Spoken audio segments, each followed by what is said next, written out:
Oi, oi, oi. Good morning, boys and girls. How we doing? Welcome in, welcome ins. Good. Fight on. You having yourselves a little bit of a war. Hey, today, it's an odd day. Tuesdays are weird, man. Tuesdays are odd. I never know what to do or where to go on a Tuesday, because it always feels sort of slightly weird starting something new on a Tuesday, because resets tomorrow and things change. So today I think it's just going to be, we were looking at the PTR. We spent way too long on the PTR yesterday. Found out a bunch of stuff. I think we're relatively up to speed with the PTR. I mean, the reality for many of us is that there's not too much to catch up on the PTR other than getting a bit of a glance into what the playstyle might look like. From a goal-making perspective, it's, you know, pretty basic, simple things that was going to keep us busy, I think, in the next patch. So one thing I wanted to do today is something that I really haven't put any focus on so far. It's just to make sure that I've seen the best of the first 4 initial zones, really. The speed and the pace of this game these days often means that once we move on to greener pastures, there's often very little time to look back and go and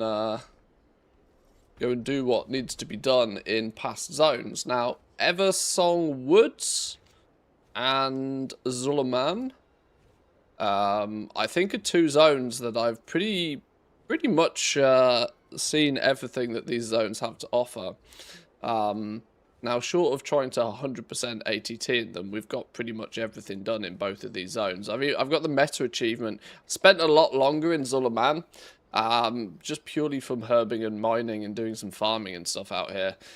It's the go-to zone on a weekly basis to get treasures, if you need shards of dun-duns, this sort of stuff. So that sort of gameplay loop has kept me in Zuluman a lot more.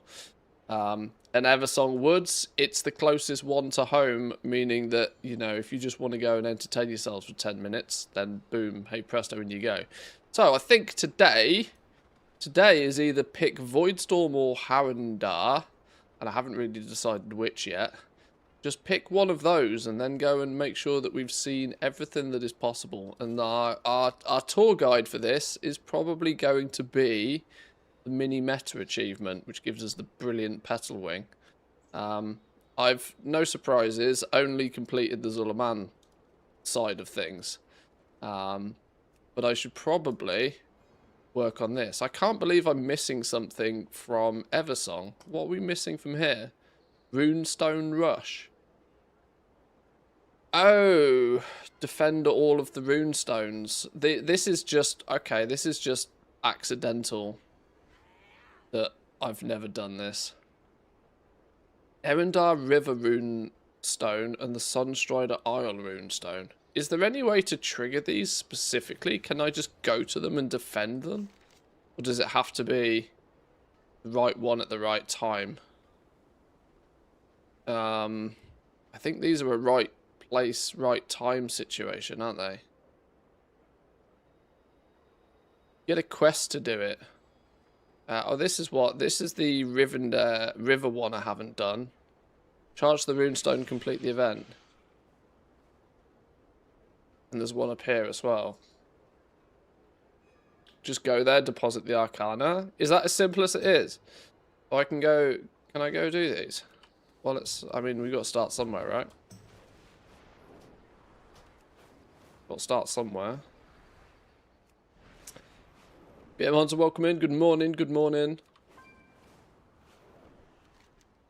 Oh, hang on. We're a bit off course here. Free coffee. Navigation is not my strong suit.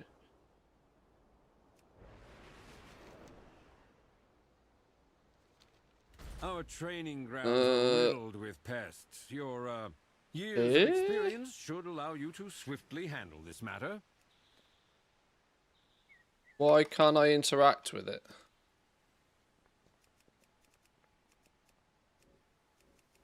I mean, you do not have a pet. Go, pigeons, go.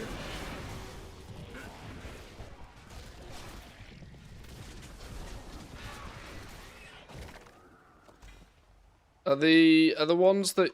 Was that a 220 just off the bat? No, 198.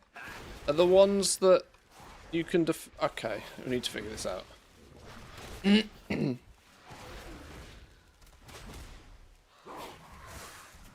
don't know why I'm trying to kill these. It was just a world quest that popped up and, you know. So we can't just simply bang that one out by the looks of things. That's going to have to be get the right runestone at the right time by the looks of things. Let's double check some of this. Let's bring you into here. Oh, the 12.1 goal making sort of survival guide is practically finished. I can't really think there's much else I need to put in here that's of any sort of importance.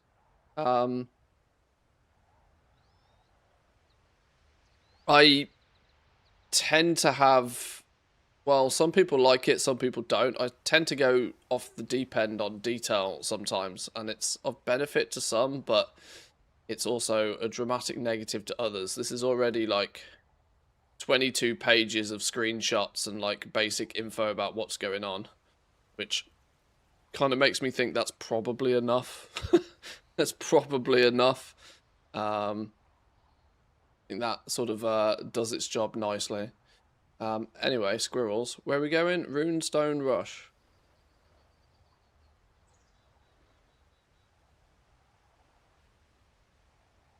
Hashtag more PTR. I mean, I don't think there's really much else I need to do. I don't think there's any real extra value of being on the PTR anymore, to be honest. Short of doing like really sweaty things that I probably won't be doing much of anyway, that aren't really, you know, there's a the new zone. Like I could farm the new zone out, but it's so painful to do it. So like it doesn't make any difference. Did you find the Venom Globe? Yeah. That's all. All the materials are accounted for now. They both come from herbing and mining. Yeah, that's easy business. They seem to be on a rotation. They are indeed on a rotation. There seems to be multiple runestones for each location achievement step. Check the map for the active one in that area. For clarification, the rotation is based on when a runestone is charged and the event is completed. So if you're on a very quiet server or playing at an off time, you may need to be charging the runestones up yourself if you want to speed the process up. Rotation is totally random. Somebody claims that that's not the case.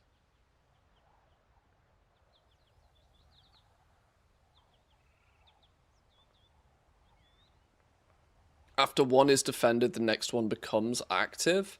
Oh, okay, so if I want all 5... The smart way to have done this, then, would have been to just do all 5 of them in like, sequentially. That might be what I need to do now, then. Where's the runestone that's active? It's not that one. Is the big one the one that's active? Is that how it's... Is that what the map icons are going to indicate? Let's go and have a look at that one.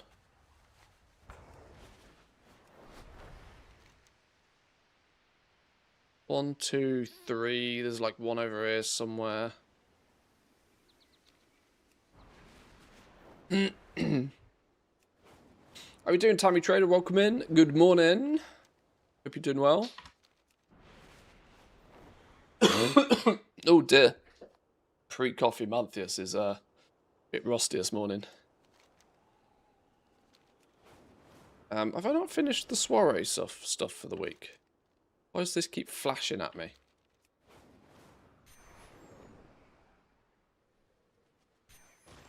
I swear I finished this stuff. Yeah, it looks like... Well, hang on. Why have you got a quest above your head? What quest have I... Oh, I need some ghost peppers. How have I not finished one of these quests?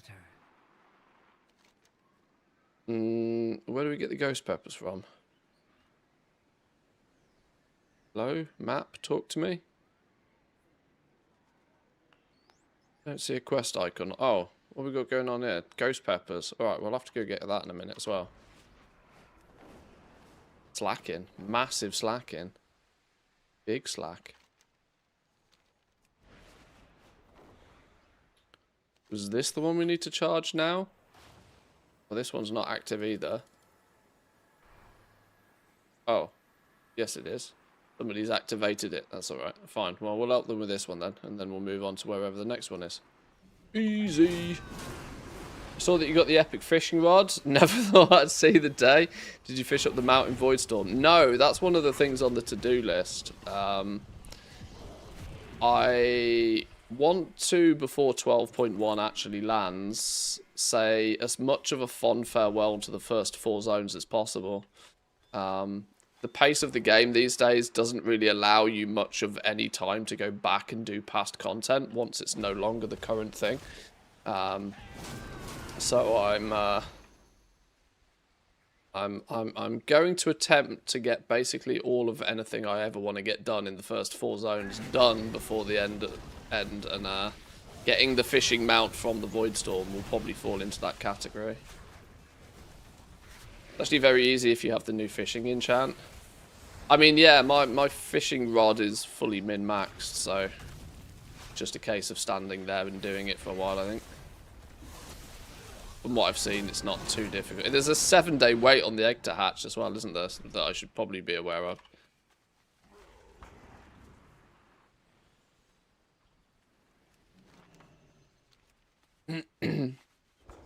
Plus, I suppose, there's also the epics that you get from the cosmetics that you get from doing the fishy fishing. Right, where's the next one? This one.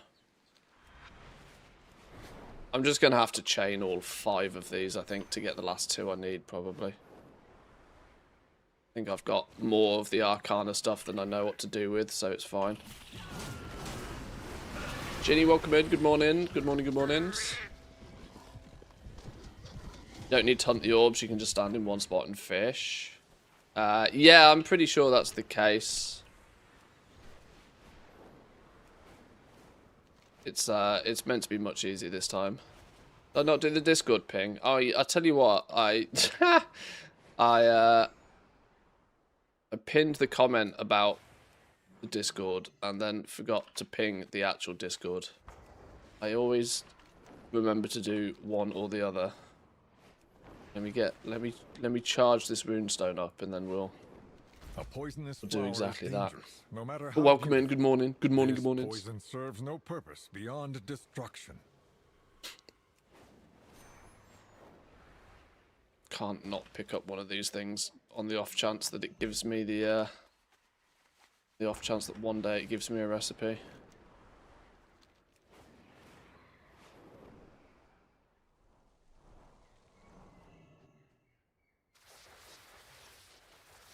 Charge this up. Go, go, gadget, go. Cheeky Discord ping out there, because I forgot.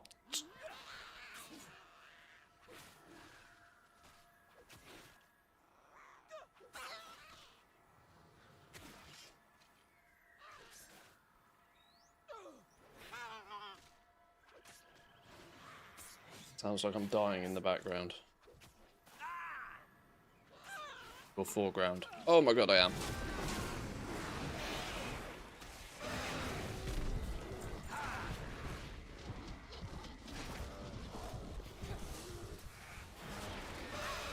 Yeah, I've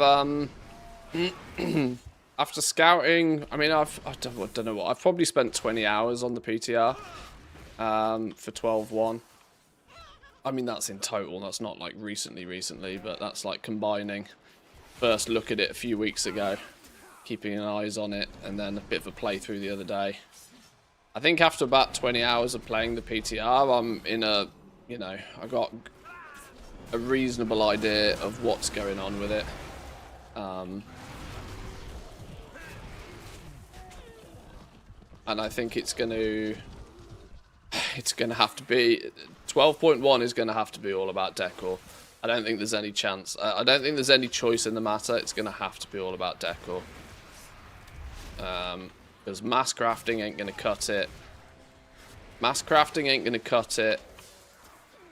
Concentration is like literally on the ropes at this point, holding on for dear life.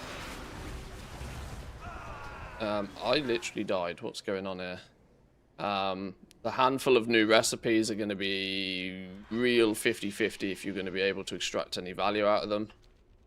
I think like 12.1 is going to have to be about decor. Going to have to be. There's no other choice. Going to have to stronghold it into being about decor as well, I think. Nobody seems to be putting humongous amounts of focus on decor, and I'm still relatively convinced that it's an absolute cash cow. It's not, you know, it's not going to be 50 to 100,000 golden hours sustained, but it's sure as shit going to be better than flipping doing world quests on alts, which is the only advice I seem to spot these days being suggested, which makes my brain hurt to think that that's the optimum way to make gold these days. It can't possibly be that bad. I refuse. Times are not shown for me. I'm not sure if an add-on has turned them off. I see all of the other chests. Have you activated the soiree for the week? Because they don't show by default, don't forget. You have to go and you don't have to do any of the event, but you do have to go pick your faction for the week. Release date for 12.1 has not been confirmed. But 2 weeks today seems... I wouldn't be too surprised if we get an announcement in the next day or two. 2 weeks today seems very, very probable. Now, 2 weeks today if you're on Team NA, 2 weeks tomorrow if you're EU. What's that, the 11th or 12th? Seems very much like it will be the case. Wait, is this... Why is this full but not full? What's going on? Why have I not got a... Why is the thing not doing thing stuff? Is it scuffed because I died?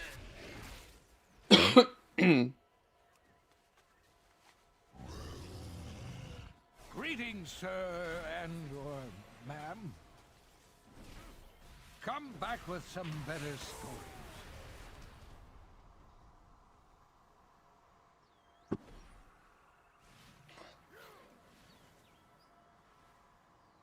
Still doing 120 to 150 an hour crafting gear. Charging for concentration now is wild. So many people coming back for the patch with bad quality gear from Season 1 when mats were expensive. 1.4 mil yesterday. I mean, that's definitely some good numbers. Without doubt. Gear crafting is always going to be one of those. It's a service-based... I don't like putting a numerical value on it because it's a service-based system, right? You can make as much or as little as there are people out there that want your service. I mean, 120 to 150k an hour crafting gear for people to make 1.4 million yesterday. That's very impressive, but just simple napkin math there tells me you probably spent the best part of 8 to 10 hours yesterday just standing around trying to do work orders for people.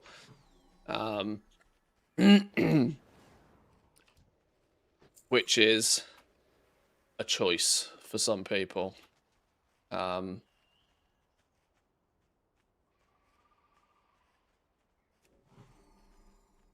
You can't just casually do 10 hours of work order crafting if you haven't got the professions and the knowledge points and the setup and the probably customer list off your realm and stuff like this. It's definitely an option, but it's not one that I fondly would suggest to players. This is the thing, right?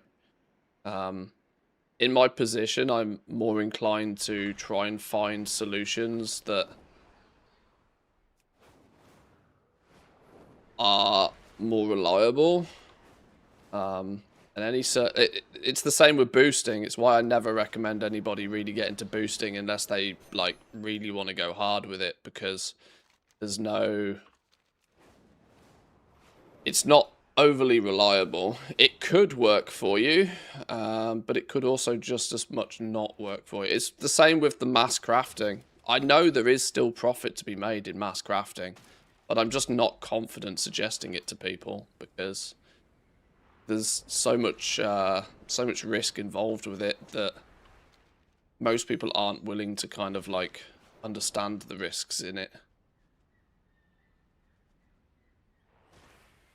It's just difficult to suggest that sort of line of work to people, if you know what I mean. Any tips on making gold on Ascension? WoW? That's private servers. I can't really talk about those.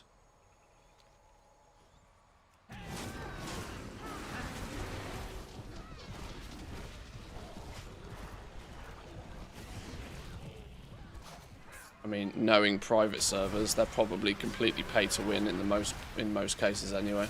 They make their own rules up by, you know, it's by straight theft. Not something I can comment on really.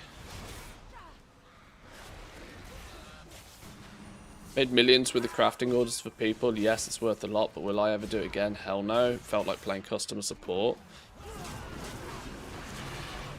It's probably easier these days just by proxy of the fact the system's been in the game for like 3 expansions now.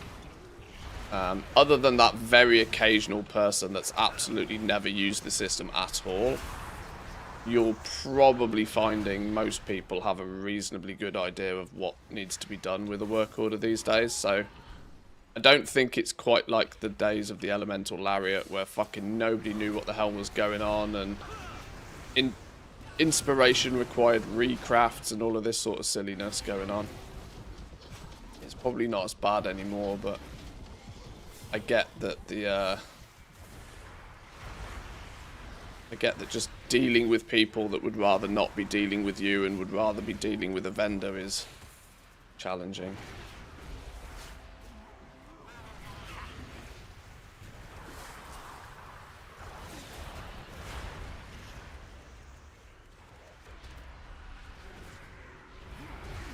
I don't like the boosting. You're forced into sessions when boosting, like for next 30 minutes to 3 hours I can't move or be forced to finish quote-unquote activity. Yeah, I mean, playstyle is going to play a big part in if that's your jam or not, isn't it? Why am I not getting the thing that's like progress bar or whatever for these? Is it because I don't have the quest? You only get the thing if it's a quest.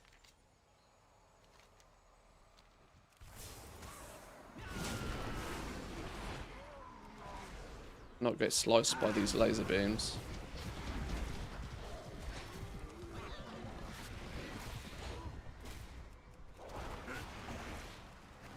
Using only a single server to sell on, but Decor is all about reposting for me. It doesn't sell. Move it to a different server. I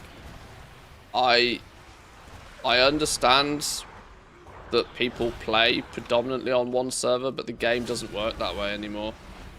If it doesn't, like, an item like that, it's far, far, far too easy to spin up a character. Like, there's actually no limitation with the Warbank to spinning up another character and posting it on another realm. You just gotta diversify.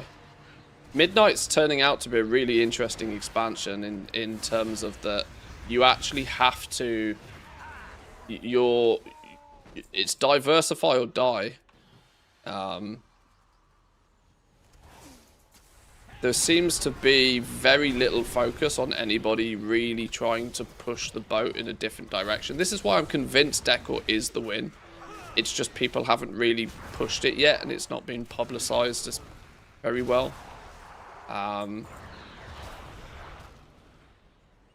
Limiting yourself to only selling on a single server is an arbitrary limitation that you're almost putting on yourself these days, it feels.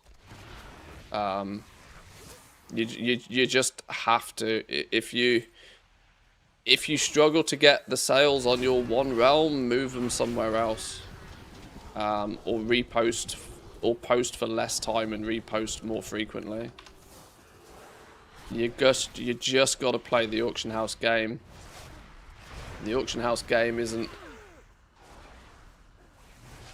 It's not the same. I mean, it's the same as sort of saying that, oh, I just do herbalism and I don't make any gold. Or pick up mining as well and you'll make twice as much. You just gotta... You gotta play the game that's in front of you these days. And cross-realm selling is so readily available. You almost have... You almost can't ignore it. Post for 12 hours and repost more frequently. And if in doubt, throw it all in the war bank and give it another go somewhere else.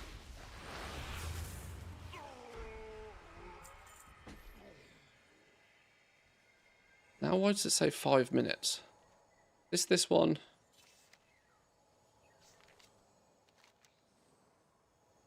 That location's now this one. This is one we need.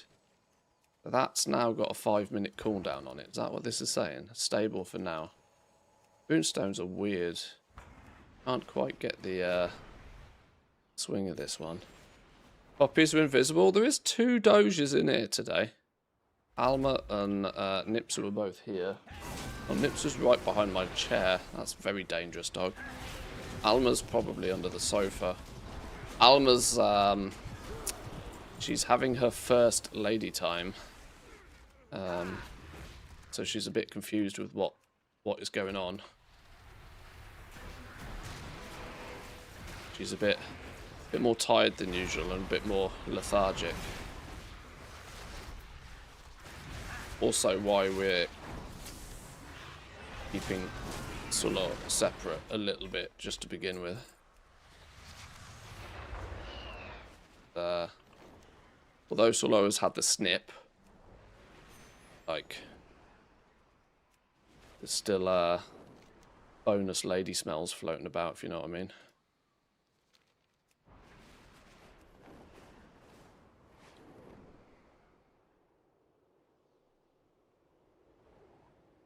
Limitation is you remembering to check the characters, not lose all the effort to the mailbox goblin. Because the You've Got Mail icon only works for the realm that you're on.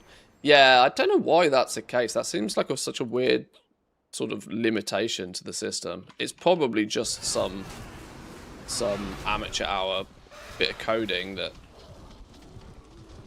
hasn't been implemented properly or something. I don't know why.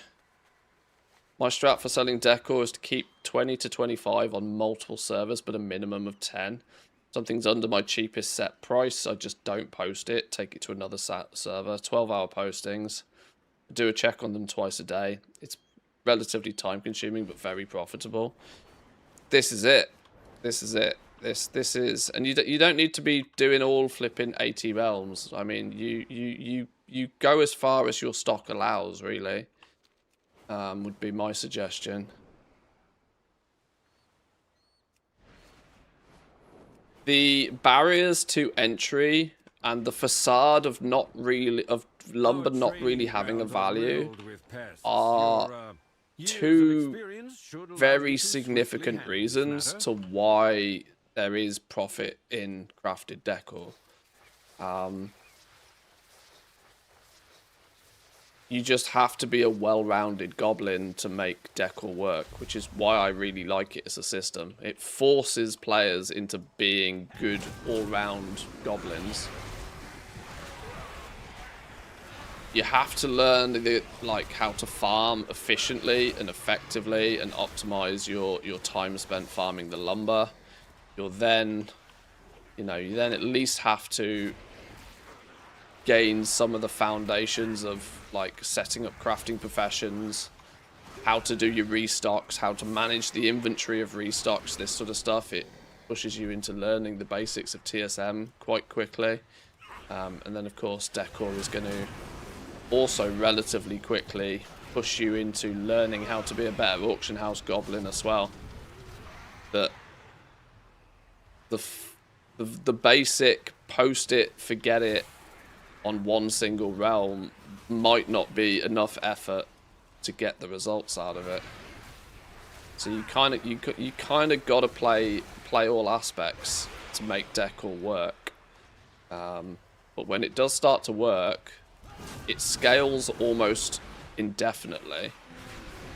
Or at least it scales as far as your time allows when it comes to farming the lumber. But there is a next level. The level above that is then flipping the decor.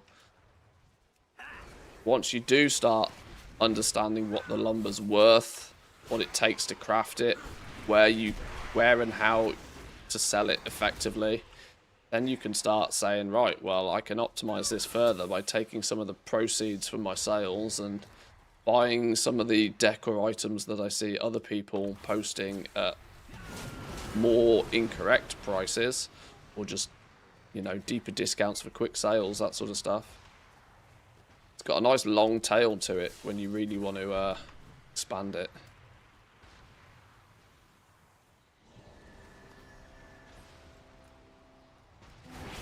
Really hope they combine all the auction houses into just one realm at some point. Just make one big auction house that works for everybody. It would normalize the price and supply instead of having to navigate your way through this maze of 80 characters. Goal making is practically dead at that point if they do that. And I think Blizzard knows it. Goal making was practically dead then. The region-wide auction house is incredibly powerful and it is incredibly valuable as an asset to have in the game, but it is hyper detrimental to 99% of people that want to make any coin in this game whatsoever. If they are to ever go to a fully one auction house system, you can say goodbye to basically ever making any gold on anything. You will then, it will then like the only thing that will be left will be purely service-based gold making. Like that will leave boosting and work orders as practically the only things that will be worth paying attention to. If they do go fully region-wide everything. I've thought for a long time it's something that they probably plan to do. I mean, they implemented the region-wide auction house for commodities and materials and the likes.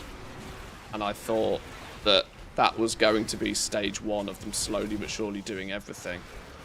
But with what we've seen, how the region-wide auction house affects the economy in the last few years, you will... I mean, the normalization of price for everybody works in two ways, right? It will make everything cheaper for everybody to buy, but it will also simultaneously mean there'll be no profit in anything to sell. And it will be just controlled by he who wishes to sell their time for the least. It probably won't be a good thing for the game overall.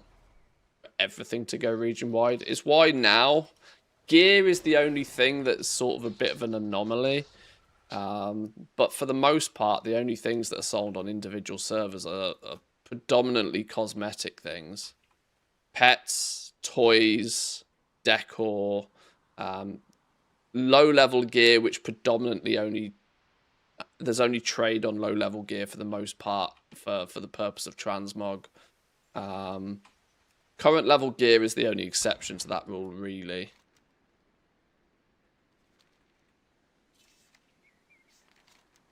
Where's the next one?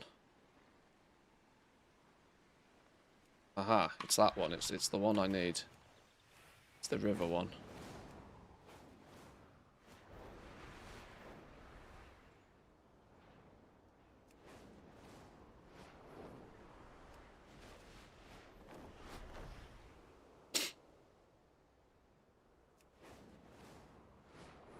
The needs wouldn't drop. If the average sale of an item was 10 before, it wouldn't drop, but it would multiply accordingly. Yeah, but the downward pressure on price would basically nuke any profit margins in any item. Is a factor you're not considering. You're not wrong. Yes, they'll still the customers aren't going to go away, but the downward pressure of all items stacking on top of each other would mean that the average sale item price would be substantially less. And the thing that gets squeezed out first is obviously the margin, the profit in it. That's the first to go. until absolutely every item in the game hovers around single-digit margins.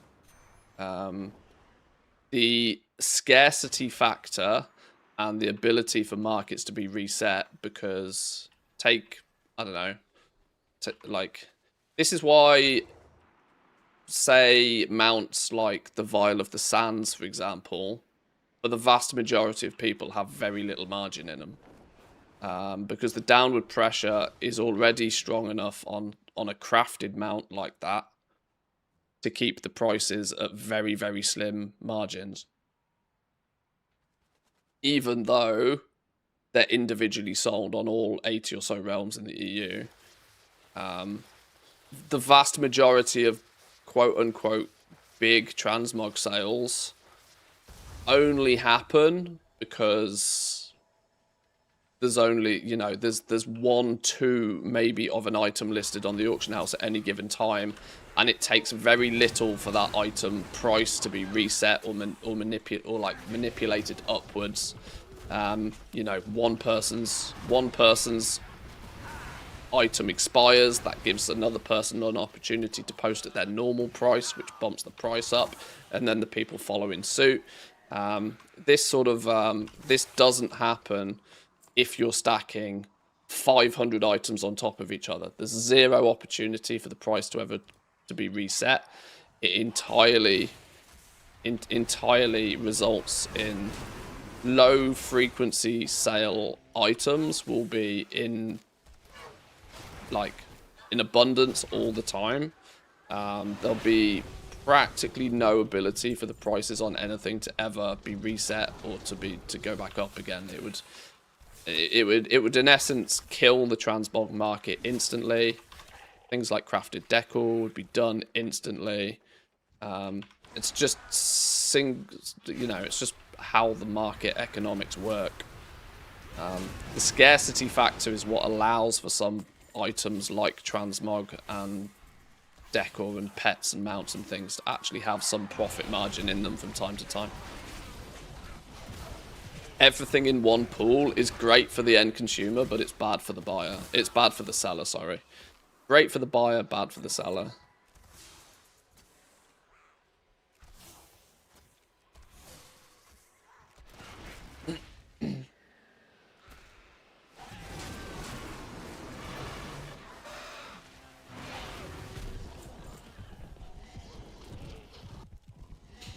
Imagine the decor transmog market on a combined auction house. It'll be dead in a day.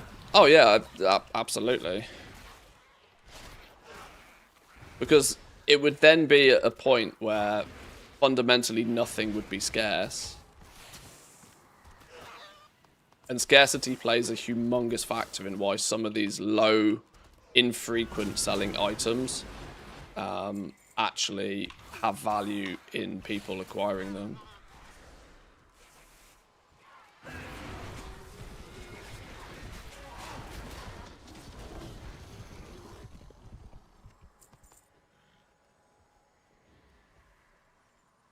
I mean, with all of the efforts of, like, big, deep-pocketed goblins to this day, I mean, cross-realm arbitrage and flipping has become remarkably popular in the last, well, since the warband was introduced. Even the efforts of the absolute richest, most sweaty goblins in the game, still, you know, there is still often seen as to be a scarcity of items. You know, some of the rarest items, there might still only be 50 to 100 of them on the auction house across the entire region. Imagine if all 50, you know, take an item, I don't know, a flipping miner's hat or something, a piece of transmog that's like an Uber item. There might only be 30 of them in the across the entire region right now, guesstimations. But if you were to stack all 30 of them on top of each other, what do you think would happen to the price of something like that when, like, over a period of time? Somebody would be like, I want a quick sell, I'm going to sell it at half the current listed price, and then 25 other people are like, okay, shit, well, now I need to post mine at that price as well. The element of scarcity gets would disappear almost instantly, even on the rarest of rare items, just based on how many people there are that play this game. Which means proactively trying to farm for these things would then be futile. It wouldn't be good. It'd be very interesting for 3 months whilst everything sort of rebalances, but after that it would make traditional goal making as we know now basically done. It would push everything into like service based goal, sort of like directly crafting gear for people, or worst case scenario, more and more people into boosting.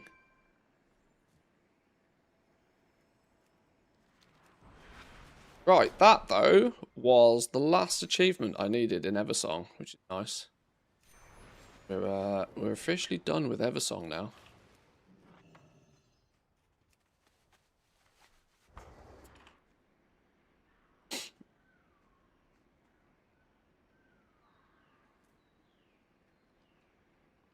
Poor student be out of a job so fast.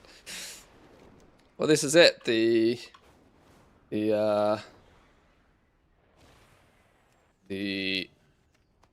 value in running around, like, if you think, I mean,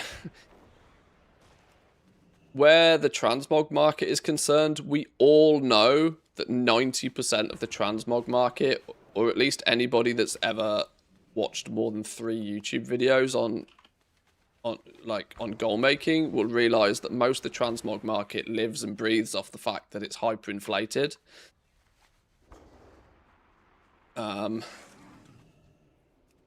The fact that most items are hyperinflated is what allows for like a price anchoring system. So when you're the only person, for example,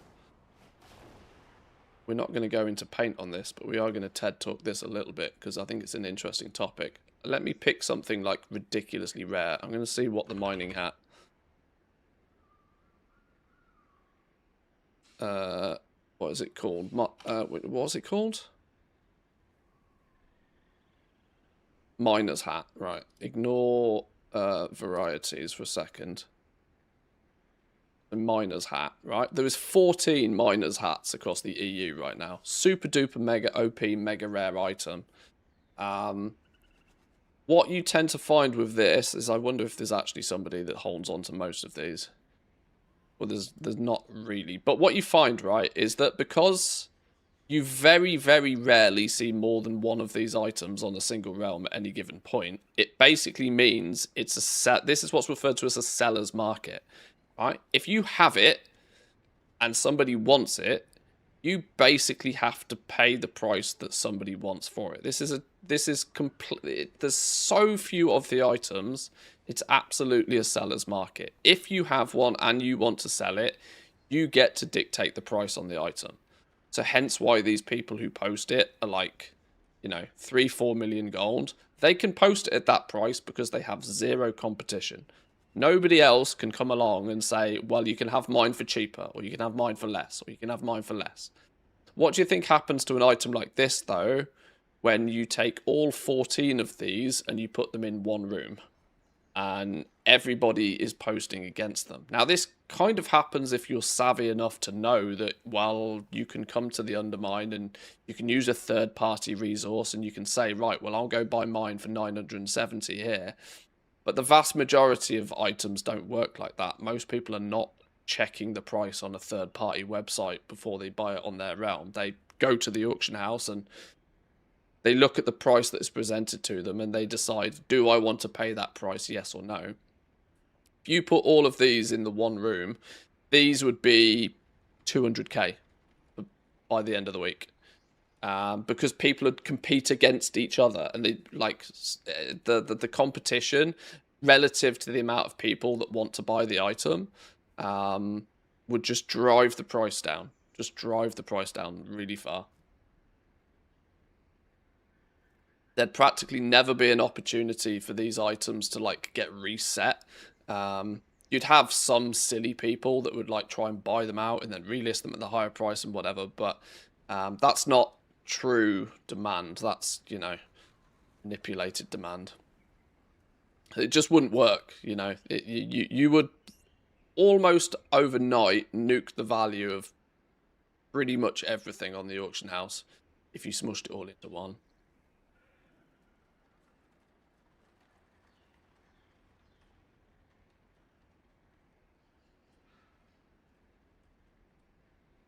We can agree to disagree, but general economic practices indicate that I'm not wrong on this.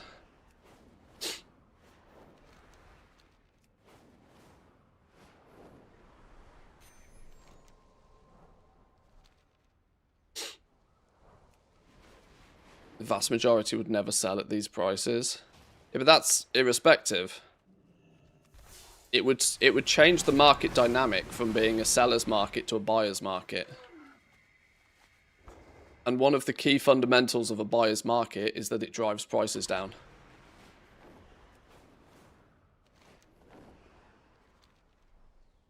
Did we get all... we did get all those 12 peppers. Anyway, Blizzard haven't said it's going to happen, so it doesn't matter. But my perspective on this is that it would not be good for the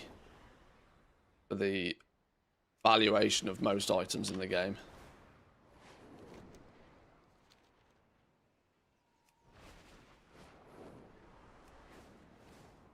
Yo, Chalida with a 25 stream streak. Thank you very much for that. I think it's probably more than that if I know you well enough. Probably a bonus stream or maybe even Twitch being silly is brought that number down, but I thank you all the same. We endure. Right, do we want to do... I'm tempted to go Harandir, you know, rather than Voidstorm.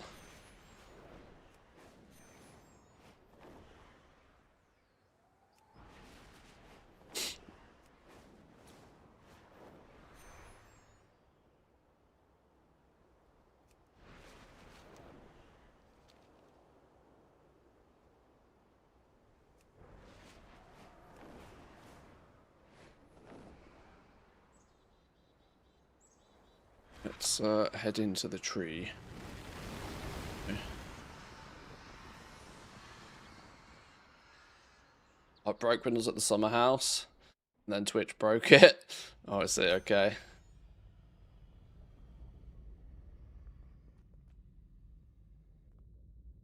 Biggest tippers are those who have skipped an expansion or two.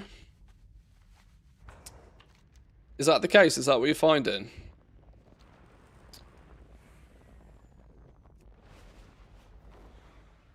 Biggest tippers are those that are not, who have not had the last two expansions of tip what you like 500 gold tips.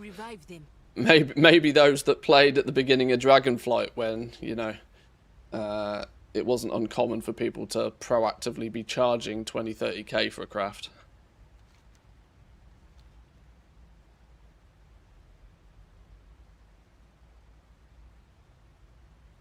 Let's take a little looky at what the meta suggests we need to do out here. Oh, I still haven't done the treasures even out here. Oh boy. Well, that should be easy to do, right? We should just be able to fly around and pick some of these up. Yo, you get a mount just for picking the treasures in Harandar? Jesus. Gift of the Cycle, Impenetrable Sealed Gourd, and Particular Cauldron. 3 items we need. Yo, Zygor even claims to have a guide for this. Cash monies.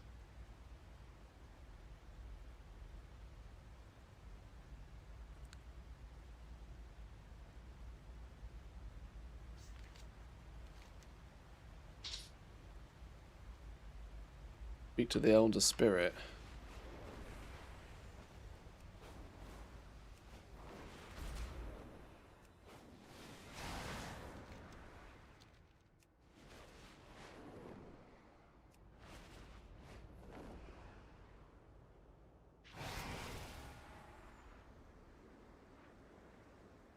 Altar of Wisdom.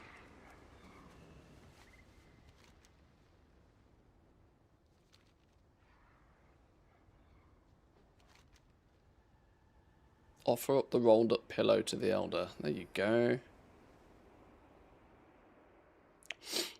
A vision of a sacred pool fills your mind. Children, hunters, root wardens all revere you with respect. It was a good life, perhaps not perfect, but one that left you feeling fulfilled. Carried to the sacred pool by friends and loved ones who lower you into the water for one last bath. Vision is the end of the cycle and symbolizes death. Got pretty heavy, didn't it? Got pretty heavy pretty quick. Sheesh.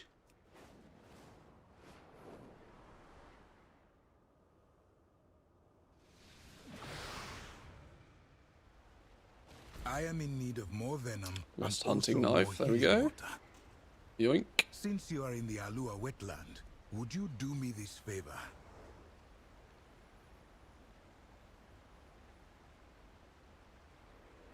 If prices go down, you're in the mercy of Blizzard giving you gold through world quests and weekly activities. Most of the casual people are getting their gold like that now. It's interesting for me how stuff like this tends to come full circle.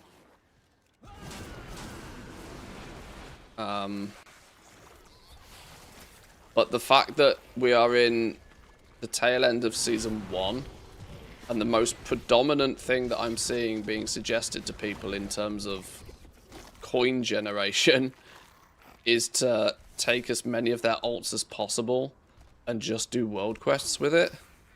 I mean, I wholeheartedly expect that mentality to be a thing, like towards the tail end of the expansion, when, you know, all markets in theory should be dying a death and everybody's trying to cash out and liquidate and nobody really wants to be buying anything particularly because they know we're in for a hard reset with a new expansion around the corner. You know, that sort of mindset, okay, sure. By that point, it makes sense that just doing the raw gold farming, which is guaranteed, is probably an easier adventure. But to be at that position at the end of Season 1, very shortly after an expansion launch, is bananas. The last time I genuinely saw this kind of, like, panic and hysteria is not really the right phrase to use, but like concern and sort of difficulty for making gold was the tail end of BFA. At the tail end of BFA, there was absolutely nobody that wanted to spend any gold, and the entire player base of the game wanted to save or make 5 million gold, and that was in order to get the Longboy. It was at that point, like, there was almost no other options for many people than just to, like, raw gold farm. Back then, it was like, how many mobs can I kill in an hour to get, like, silvers per kill? I must have picked up this ball already because it's not here. And like I said, I've not really seen it feel this bad since BFA. It's kind of wild.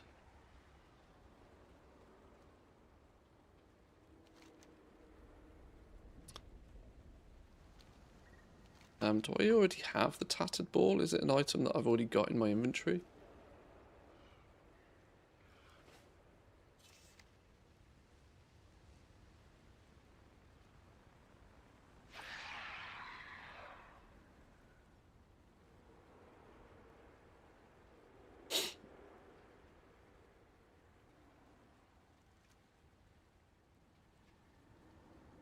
Same amount of gold is worth more in Midnight than it was in the War Within.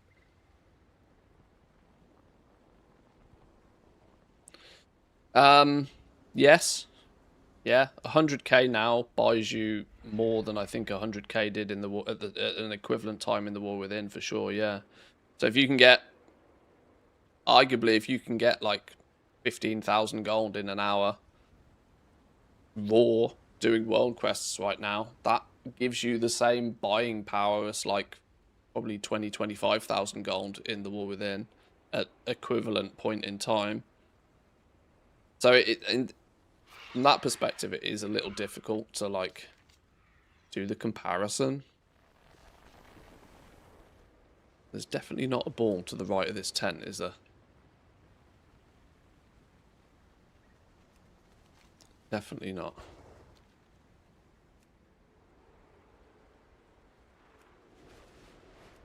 And we got the third person to speak to.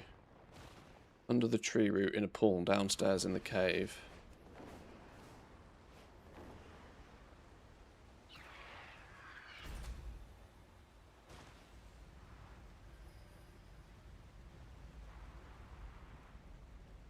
I'm wildly confused by this one. Under a tree root. Down here?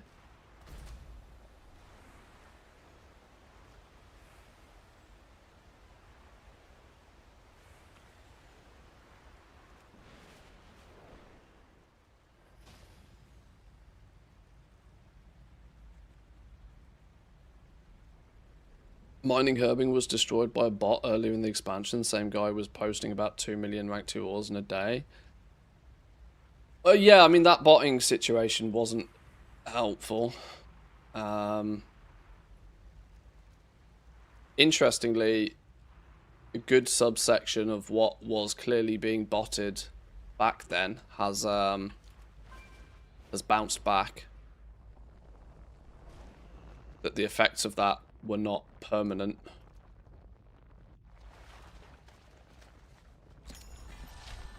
It's very easy to point your finger at the bots, but it's only part of the equation for herbing and mining. Another bonus toy, love to see it.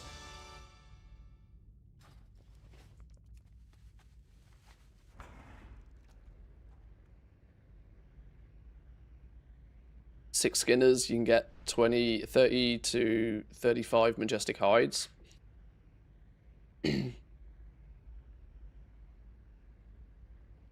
do it at the start, you don't need to gather the baits, as there's always a slew of people at the 3 spawns. The majestic hide skinning one is very lucrative, yeah. It's one of the very few things that really does still work.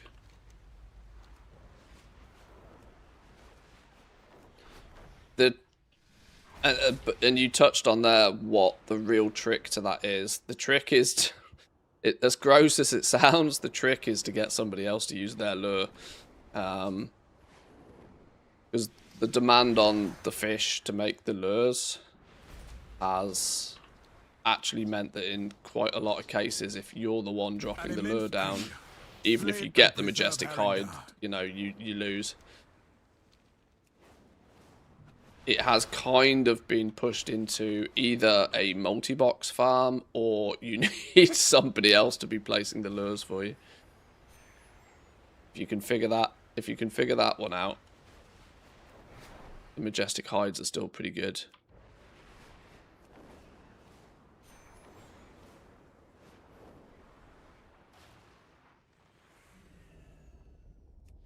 Lick the dangling jug. Gives you the red mysterious fluid. The purple one.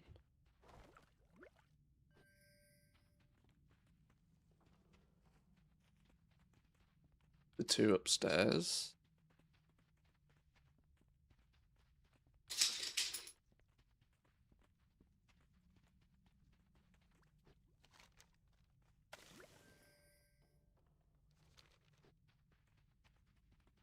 And there it is. Beautiful.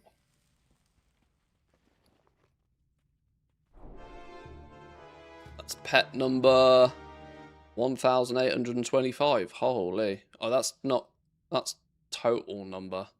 That's not unique. That's still a lot of pets.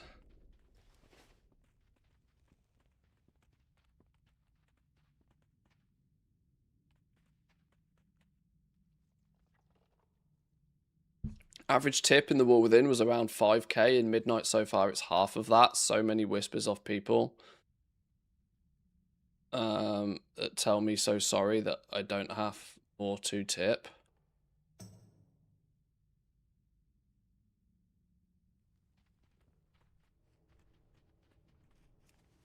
The last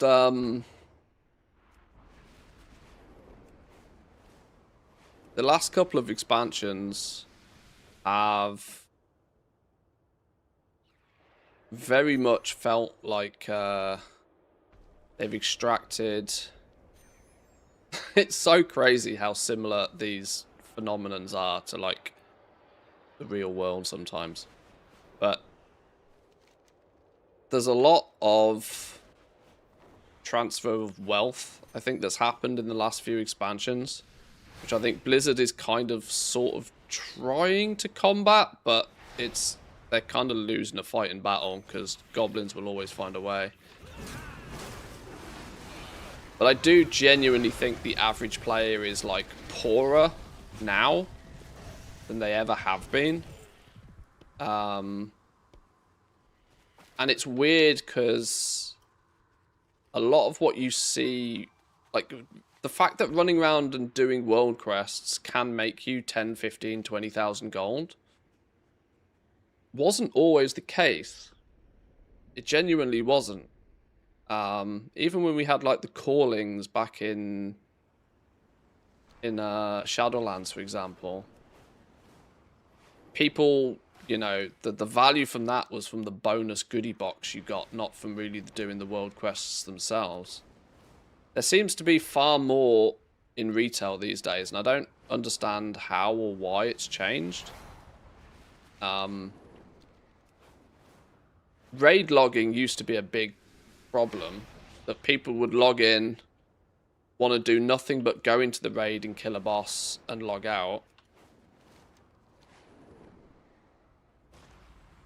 But that sort of went away for a few expansions, almost. Now it feels like it's really coming back with a vengeance. That people log in and they want to do their end game activity of choice and absolutely nothing else. Just almost flat out refusing to do many other aspects of the game. There seems to be a lot of the player base now that logs in, and I don't know if this is. I'm not gonna throw the blame at Mythic Plus here, but it definitely feels like the ability for you to log in, stand in the capital city, put a group together, go run a dungeon, and then log out, and that's some players' entire 100% gameplay loop. Means they never go anywhere near any of the aspects of the game that are sort of more put there to be a little bit of a time sink, but the things that might generate you a bit of gold at the same time. And that makes this pretty substantial population of the player base that just has not a single penny to their name in terms of gold. Because if you do nothing but Mythic Plus, you are going to be poor. if you're a Mythic Plus logger, you are going to be buying tokens to cover the cost of your gems and enchants and all of that sort of stuff. Besides repairs being expensive, everything for raiding Mythic Plus is dirt cheap. Not sure where the gold goes for them. I mean, start of season, or certainly start of expansion prices are not favourable to those players, really. But it's the same scenario. Like at the start of an expansion, why are these same players doing? Just do one less Mythic Plus. That's all you got to do. If you do 10 Mythic Plus, you know, if you play the game 5-6 days a week and you do 2 to 3 Mythic Plus a night, dungeons a night, just do one less. And take an hour and go pick up herbs at the beginning of the expansion, and you'll be good for the season. But teaching people, look how many people struggle wholeheartedly with their finances IRL. To expect people to have good financial mindset in a video game is probably 7 levels of bananas. we live in a little bubble that, you know, we're the people who are generally not that bad at it. Learn a lot from WoW economics that mimics IRL economy. I know the crossover is kind of ridiculous. It's always surprised me. Thick flame-hardened saps of Teldrassil. These can be found in the rivers that run from the den to the northwest. They look like little yellow or orange bubbles in the water and can have a faint purple outline. They're only found in the water, generally spawn near roots, rocks, islands, lily pads. You have difficult spotting these. Set your liquid detail to low and the outline mode to high. You got to get 150 crystalline resin fragments. Wow, okay. No wonder I've not done this one.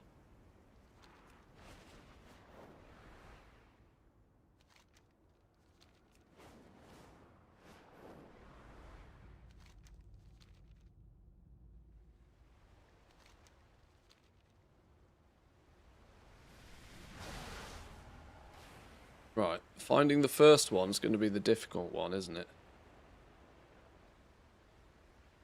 When we know what one looks like, it should be easy pickings from there on, right?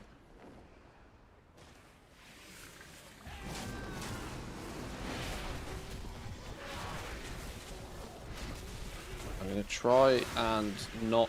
Oh, there we go. That's one there. My graphic settings are good enough to give them a purple outline right now. Oh, but they are difficult to see, mind. That's one. Oh, shit. I need 150 of these. Oh, no wonder you get a mount for completing Treasures of Harrendar. Sheesh. Oh, what have I got myself in for? Is this not the one that somebody said that they're taking this out of the meta achievement in 12.1? Because it's a chore. Yo, Civ. Welcome in, my man. Good morning to you. Hope you had a good stream. Thank you very much for bringing yourself and your crew. Appreciate it. Any raid or... Any Mythic Plus or raid content's going to cost you about 10k a night in repairs, easy. And you don't even notice it because each repair is only 100 to 200 gold. Maybe, yeah, maybe. Yeah, the rule of lots of little numbers, yeah.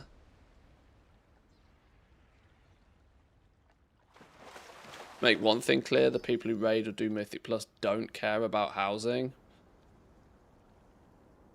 They do not spend a dime on a chair that gives them 0 benefits. That's true. I mean, I think there's a lot of that's true. The amount that they'll spend on transmog, though, woof, spicy meatball.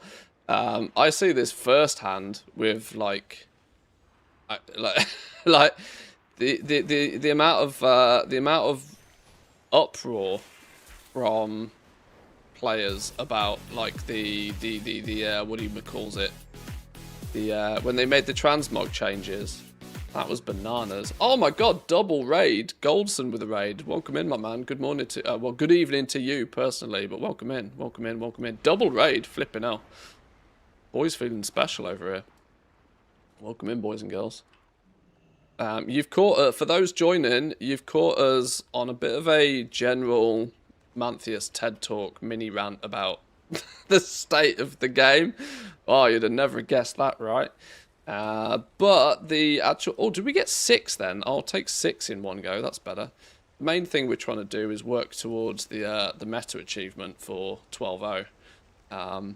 Because I've kind of left this a little bit in the dust. Before we go into 12.1, it makes a lot of sense for me to sign off and feel as if I've seen as much as I feel like I need to see of the 4 expansion zones. Or we go somewhere new. So we're doing a little bit of collecting, adventuring kind of today.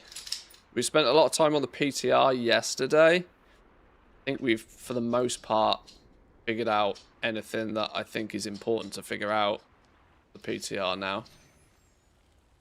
Just a case of planning accordingly and executing some sort of strategy.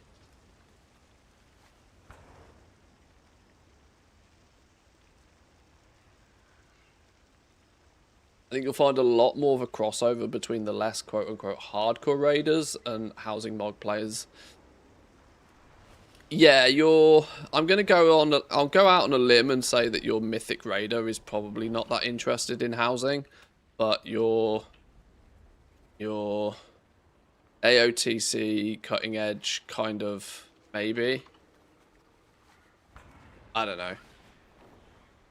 It's difficult to pigeonhole people because everybody has different interests in these games. You can try and generalize a little bit, but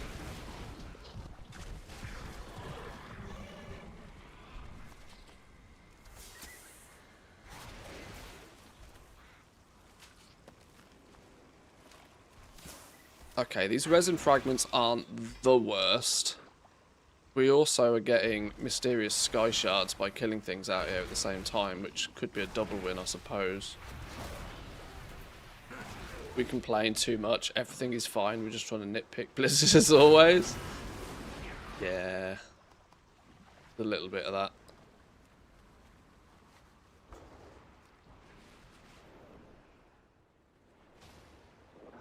Oh, this is when you bring them all to here when you've got 150 of them. Oh, okay, right, sure.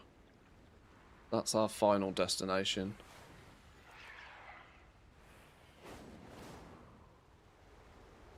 Oh, actually, I can see these from quite a distance. Now that I know what I'm looking for. 7. Yo, we're picking these up at a reasonable pace, you know. I was a bit scared when I got 1 the first time, but it might not be too bad. Although spawn rate could screw me on this, couldn't it? Come on.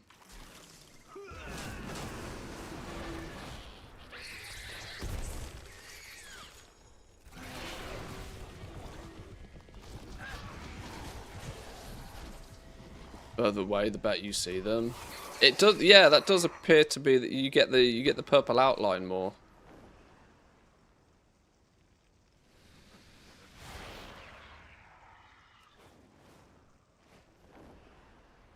There's one.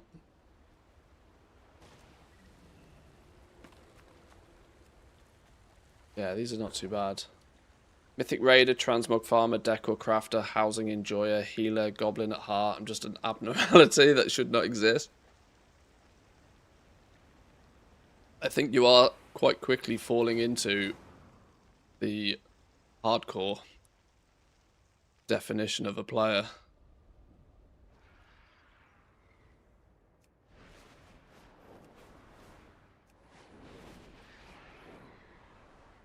There's one. Wait, where'd it go? Oh no, did I get skamazed by the... Oh no, it is there. Thought I got done over by the flower then. Oh, we seem to be getting like 7 or 8 of these at a time now. I don't know why I got 1 the first time. That first initial 1 scared me. But I don't think it's too bad.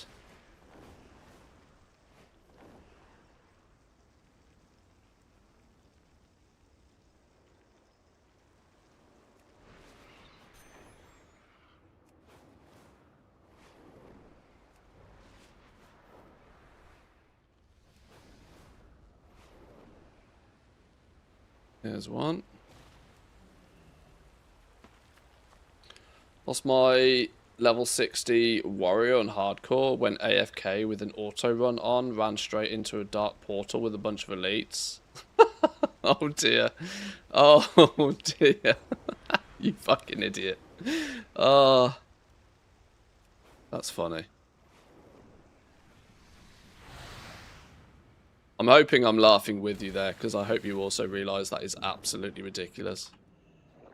Are we having a thunderstorm? The fuck is a thunderstorm going on? It's going bananas outside my house. Oh shit. If the stream suddenly dies, chat, I'm in the middle of a thunderstorm by the looks of things. Glad I got the dog walk out the way. Jesus.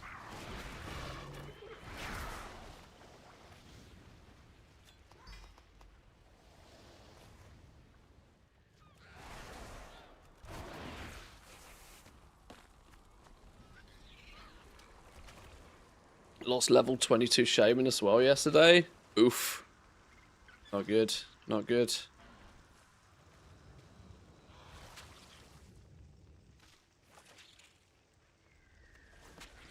Going mental outside. I haven't heard any booms yet, but it's literally a proper gale and it's bucketing it down. Hang on, let me check my weather app on my phone. It's going to be... Is this a thunderstorm or is this just heavy rain?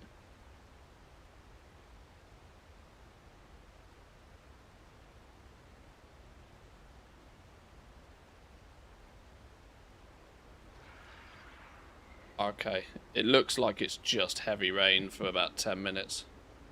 Could be fine. Probably no worries about the internet don't get dying.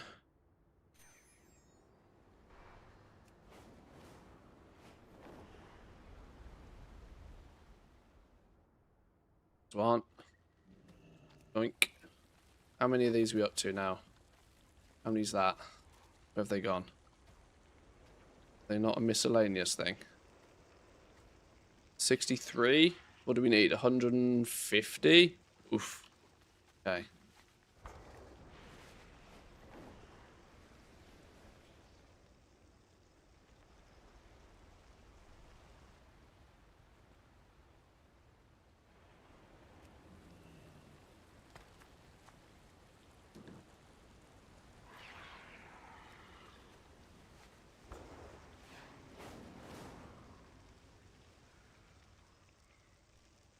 I think it was yesterday we were talking quite a lot about this. I kind of, in a way, I almost envy people who can find enjoyment from both versions of WoW. Oh, gold.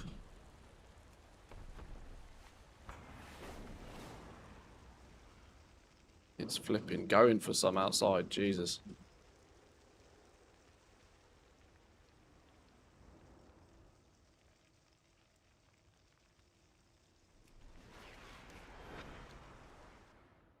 Yeah, I kind of envy people who can find a good amount of enjoyment from both versions of WoW. I just cannot...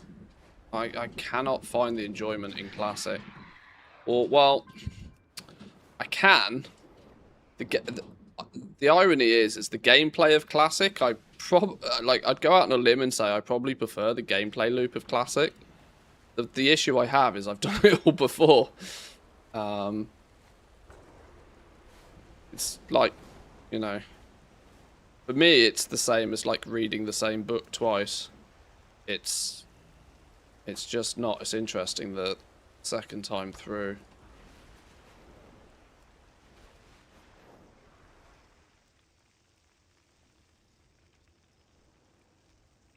I mean, hardcore does give a bit of a different twist to it, for sure. But can you imagine me playing hardcore? Especially trying to stream it. Oh my god. Many keyboards would be broken.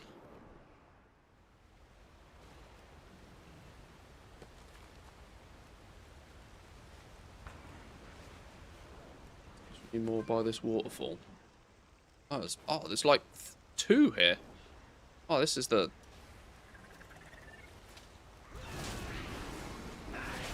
gold mine.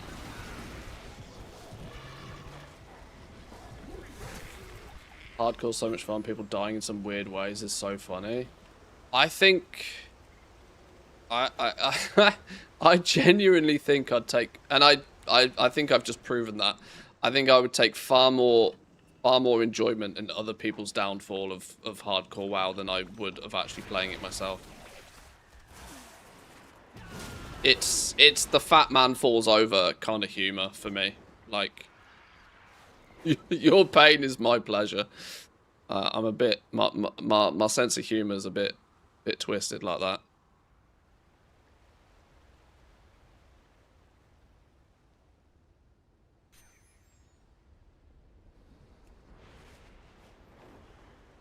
And I think that's kind of peak hardcore WoW for me. I'd probably go out of my way. Like the problem is I'd go and get myself banned if I played hardcore WoW, you know, because I'd be like trying to find ways to grief people to get them killed in stupid ways, like setting out a bear trap or something, you know. which is probably frowned upon.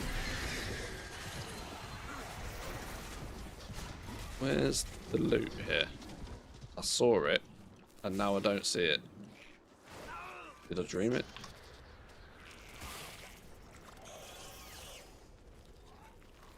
"46 days left until BlizzCon. You're going to stream it? Watch party?" I don't have much of a schedule for BlizzCon this year. For one pretty specific reason. I don't go into... I've never kept this a secret on stream, but I've never, I don't publicly disclose my age all that much. But it's going to be a little bit hard to ignore this year.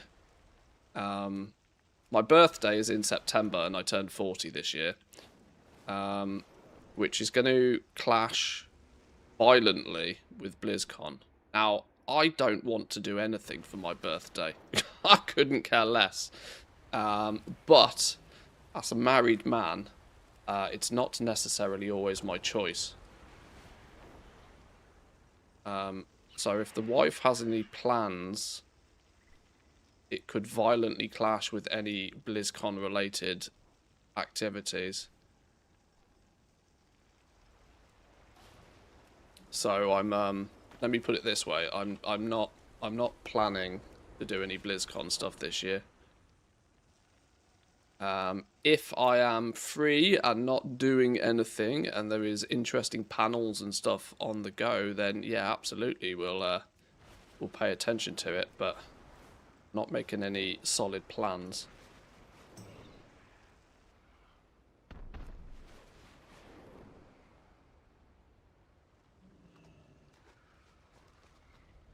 Ooh, real sneaky one. Look, right under that lily pad.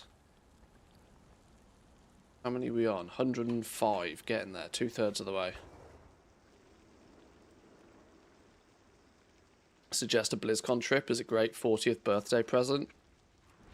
I would, other than the fact you ain't going to pay me to go to America at the moment. I'm sorry. Sorry, Team NA. I love you as human beings, but you ain't got no chance on visiting your country. I would rather go to flipping North Korea than go to America these days, to be honest.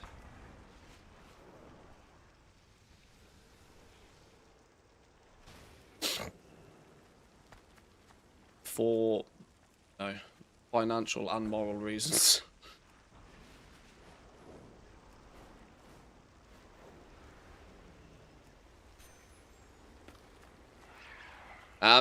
You know, in a way, it would be a really cool opportunity, because being a WoW partner as well, there's the opportunity for like Blizzard puts on like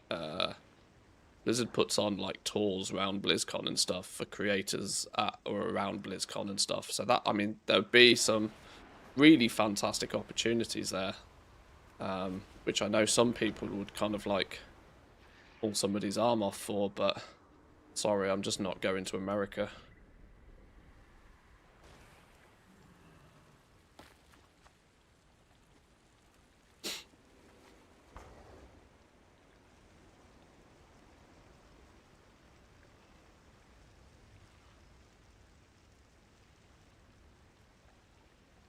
Of course she has plans, and rightfully so. Yeah, like I said, it's not so much under my control. I would be quite happy ordering pizza, drinking beer, and live streaming. I'll be chilling with that. No problems. That would be an ideal 40th birthday. But I don't think I'm going to get much of a say in the matter. I will be told that we will be doing something.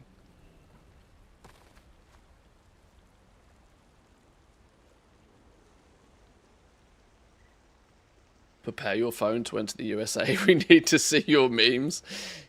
Yeah, get a burner phone before you go to the States, yeah. Burner phone, false identity.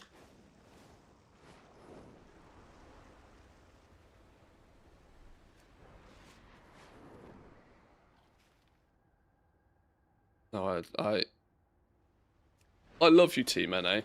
As a famous comedian once said, you're wonderful people. But fantastic, wonderful, brilliant people. Your country's fucked.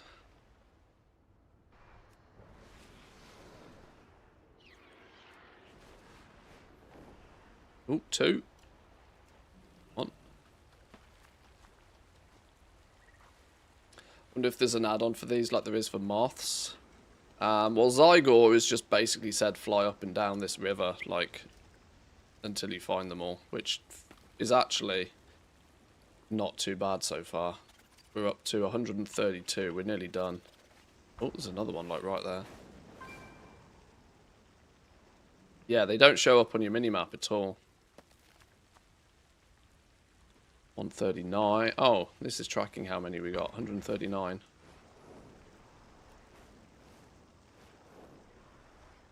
And I don't know if there's like a force spawn on these, so that there has to be one up at any given point. But the respawn, I mean, in fairness, I'm the only one farming these, but the respawn hasn't been too bad.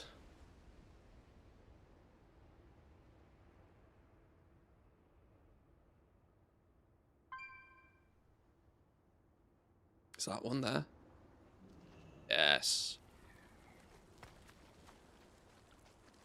8 to go. 8 to go.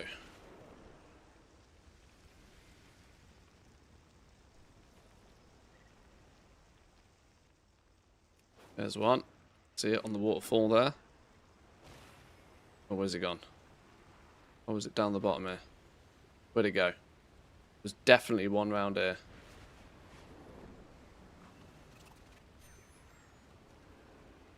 Hello?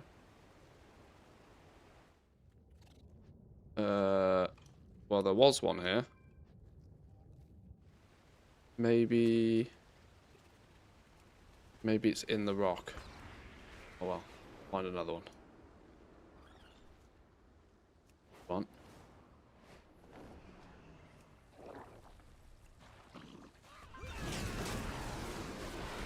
Stingthroat Ambusher. What a questionable name. Hey, there we go. There's all 8. Right, we got them. Go turn them in. Turn them in.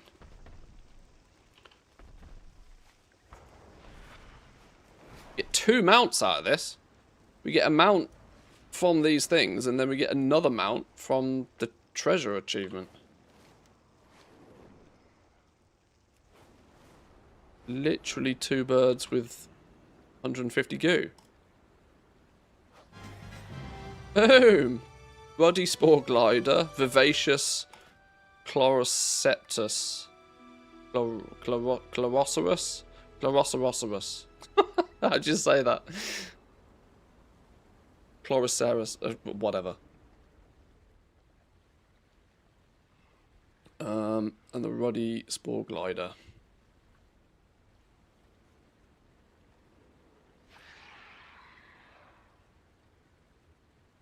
Where's it gone? Oh, is that one in our bags? One in here. Oh shit! That's actually really cool.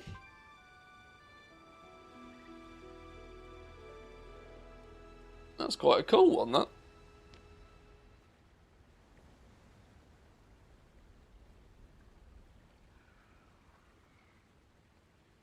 F? Have we F'd? Wait, hang on. No, no F's. It's just you. No dropped frames from me. Straight hammering the deck or jewel. I'm actually liking the game mode. It's pretty fun. Oh wow, it's a bit late to find that. It's a bit late to find that out. It's going away, but at least you can hammer it for another week or so. Well, that was cool. Right, what else do we need? Chronicler of the Harroneer. What's this? What's the? Oh my god. Discover all of the lore objects around within the legends of the Harroneer relic stories. Oh my god. Okay, there's quite many parts to that. Let's check our other options. Legends never die. Learn the story of all of the legends of the Haranir relics listed below. Okay, there's lots of yelling. Oh no, hang on. From the cradle to the grave. Attempt to fly to the cradle high in the sky above Harandar. There's a cradle high in the sky.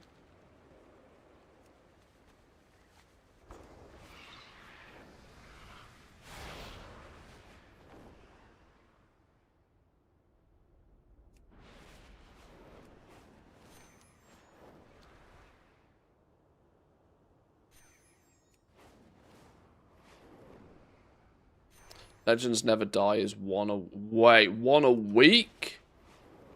Hold up. Hold up. Let me park up a second. Oh.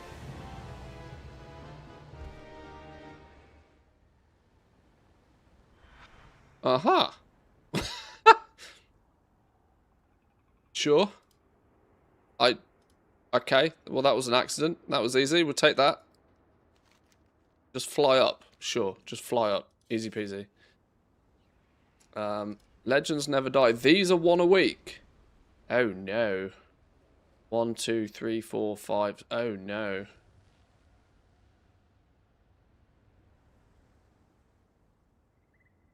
Legends, the Legends Never Die is done together with the Chronicler. Don't miss a scroll or you'll need another one. Oh, no.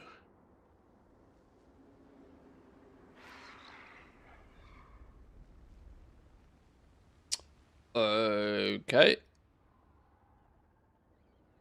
Well, I guess we should probably, does that mean that Waynan's Ward and... Where's it gone?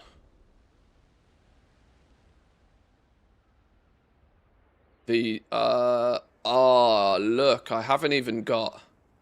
I need to do all of them then. I've missed part 3 of this Laments of Waynan.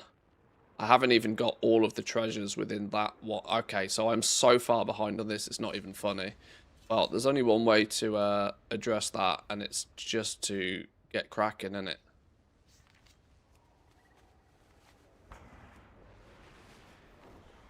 So, in other words, I've got 0 progress on this. Nice.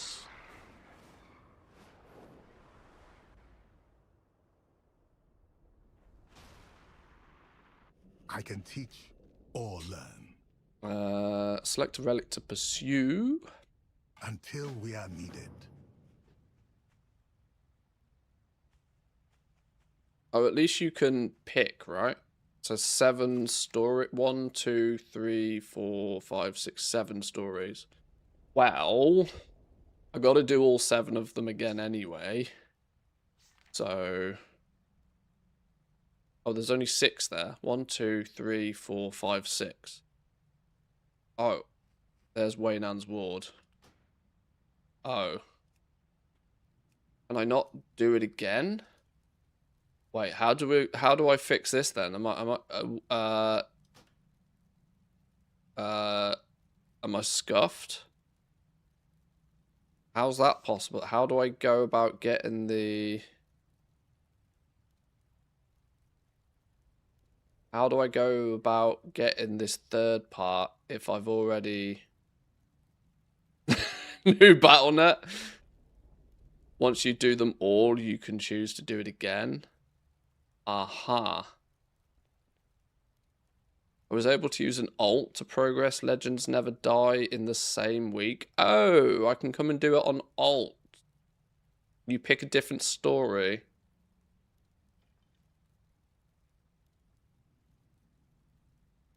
Select another one as it's still got you on the previous, makes it reset. You can do it again when you've done them all. Oh, okay, sure, fine. We'll address that problem later then. Let's just methodically work through them.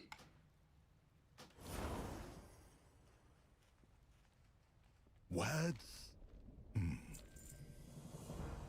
What memory do you bring?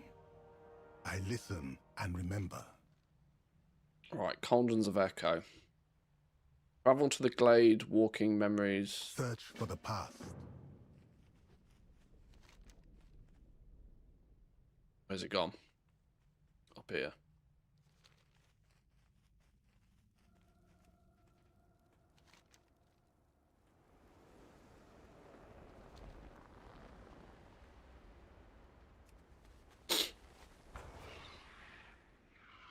I'll do the Waynan's Ward for 1k a rip. They're definitely repeatable. Okay, nice.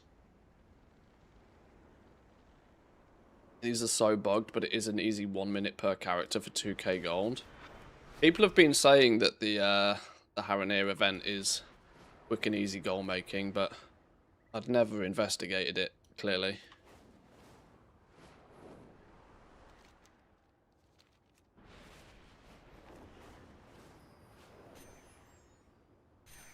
Or rares. Rares are a kill on sight until we've got all of the mounts. Where have you gone?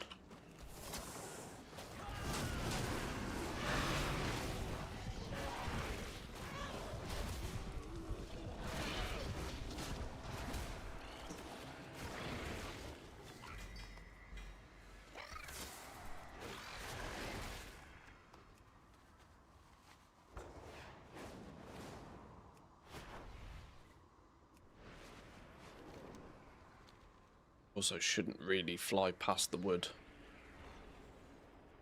The only squirrels we should chase are wood-bearing squirrels. That said, I can't find it. See you later. Well, there it is.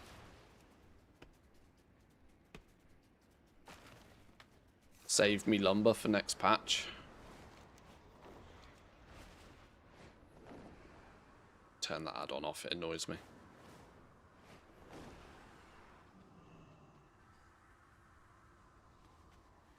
The Cauldron of Echoes first belonged to Zurishar Sayali. Right, I need to make sure I pick up a simple artist.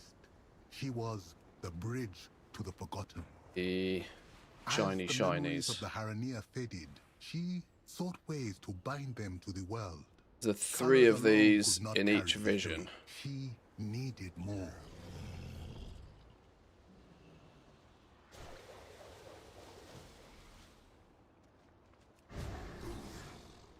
Second one.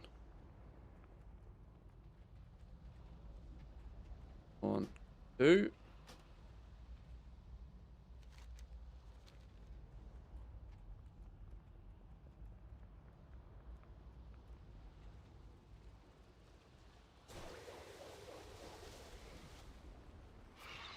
I guess there's one of these storylines then that's just like a 30-second job and you just repeat the same one every week after you've done them all once. Is that the crack?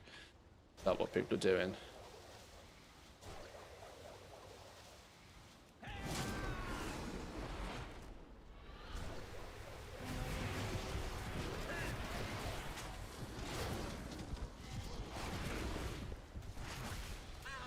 Last one is close to the last objective. Alright, appreciate it.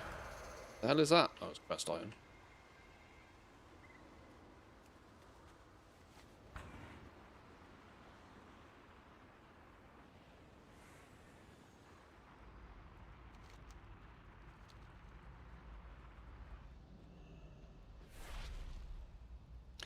Oh, what?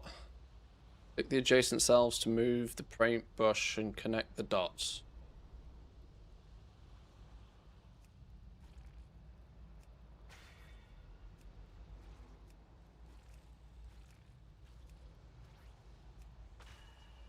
Ta-da.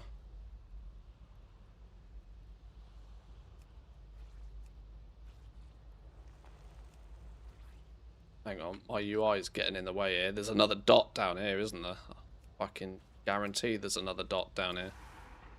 What do you mean failed? Fuck off. Oh,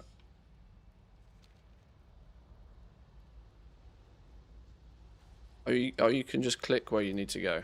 Alright, that's easy enough.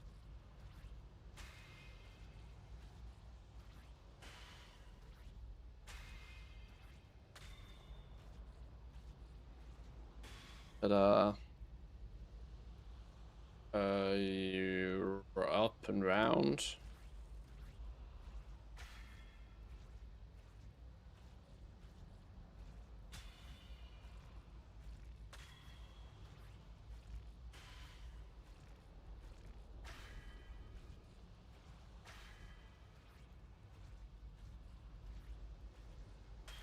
Magic. was no ordinary pigment.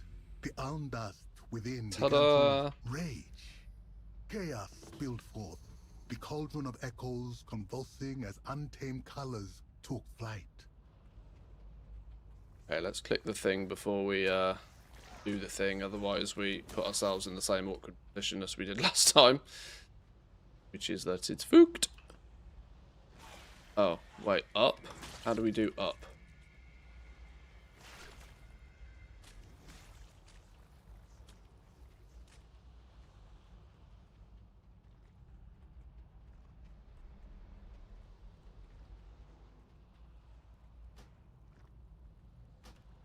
Right, for sanity reasons, double check. Yeah, there we go. Part 1, 2, and 3. Beautiful. Right, now do the thing. Squish some paint.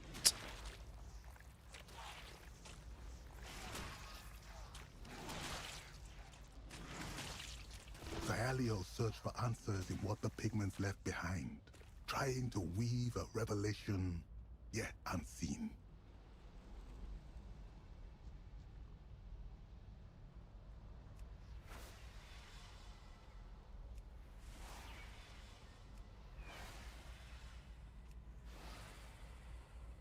Wait, why isn't this counting?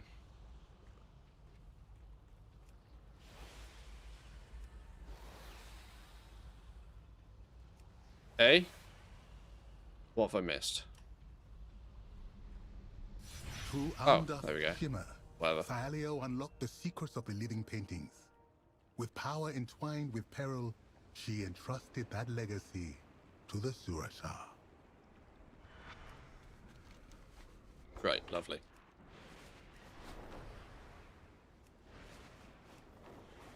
Oh, a wild Jack appears. Welcome in, my man. Hope you're doing well.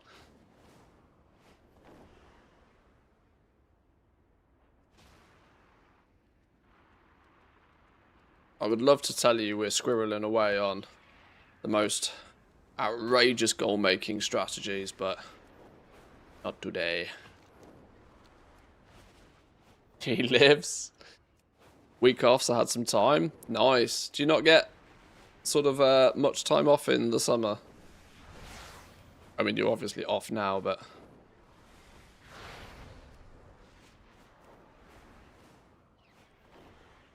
I guess I'm way too accustomed to Finland practically taking July off. What memory do you bring? Avid Learner's Pack, Reputation, and some decor. Find the forgotten.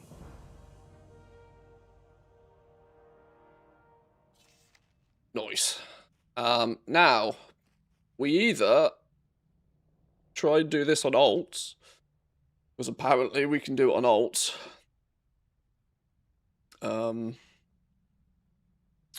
Maybe I'll come back to that. Wait for another relic to become available. Another relic can be started the next weekly reset. I guess you can't get the rep multiple times over, but can you pick different relics on different alts to do the storyline stuff? The achievement.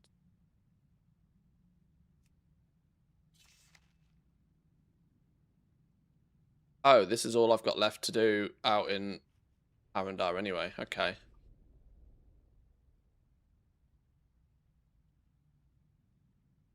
Best way to do them is to do them on the character that's already done the optional storylines. Oh, well, that would be this character then.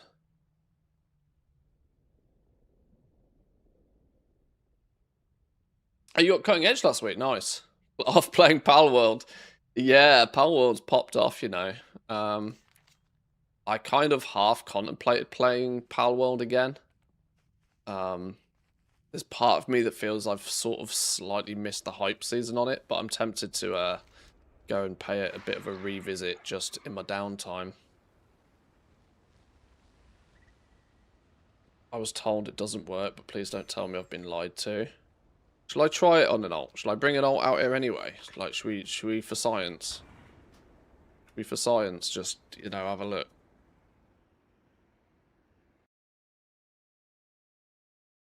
%100% worth it. I mean, there's curiosity more than anything else for me of just how Pal World has changed since, its inception. because it was a good 50 hours of enjoyment the first time I played it. Still technically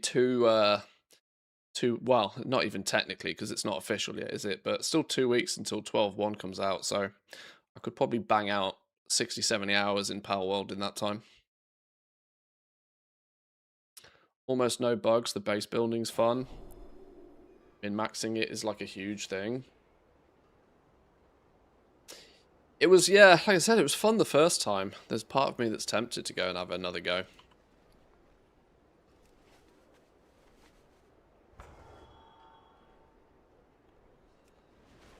It's the curse of World of Warcraft, though, in terms of the fact that I feel guilty anytime I'm not playing WoW.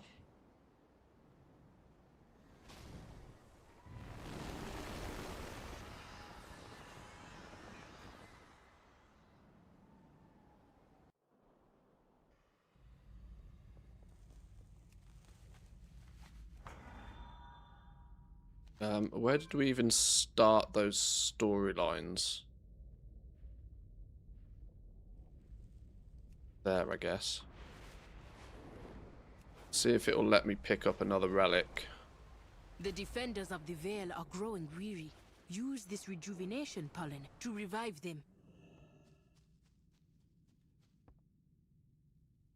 You gonna let me pick another relic? I listen and remember. Select a relic to pursue? Remember, always.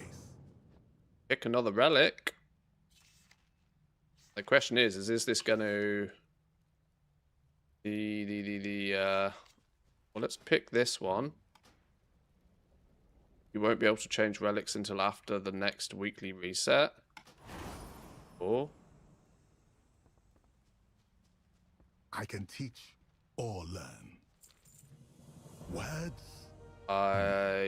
What memory do now you he doesn't want to talk to me. Why does he not want to talk to me now? Oh, a wild wife appears. Oh, with a bowl in her hand. Oh my god. Free lunch, chat.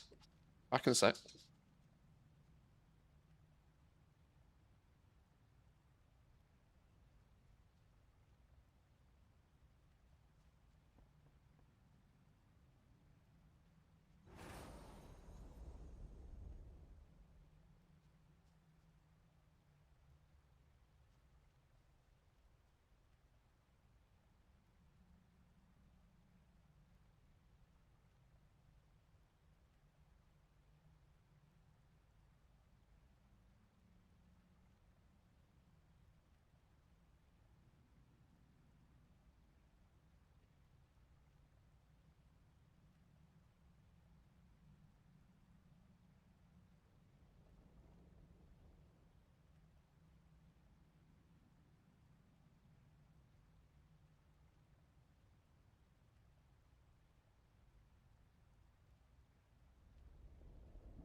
Whew. Must have done something good in a past life, chat. Free lunch. Why is my Spotify thing gone to shit? Why'd nobody tell me my Spotify thing's gone to shit? This box been like this the entire stream.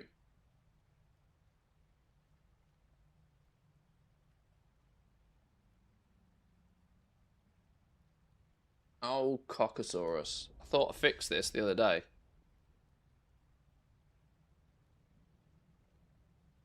Try again.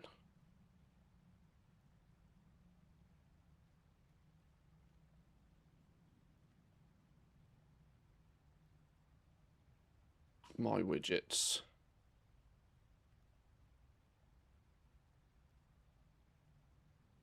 There we go. Now it works.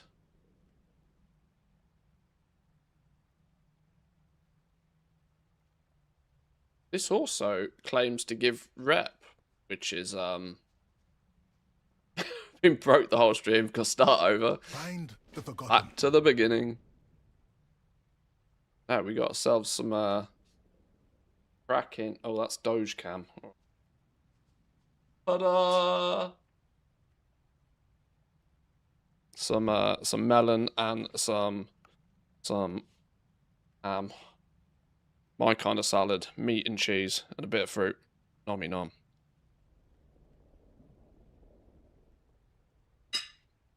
Mmm.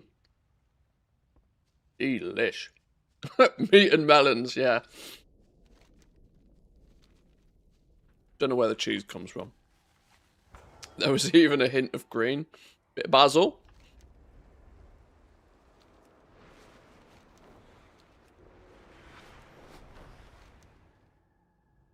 Right, we're going to meditate at this flame. My question is going to be, are the achievements tracked on a character basis or a warband wide? Because there's only point in doing this on alts if it all, you know, for the achievements, it all piles into the same pot. But I guess we'll find out in a minute. The Haranir always avoided the Rift of Alm. The dissonant echoes What was the of name of the goddess's song achievement? brought madness. The violent manifestations within brought death. But a creature called Mordecai led the manifestations from the rift, threatening all of Haranda.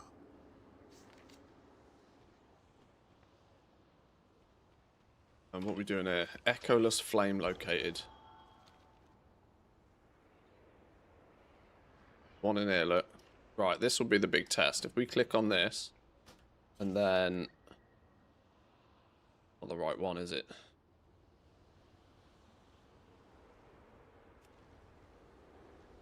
Now where's it gone?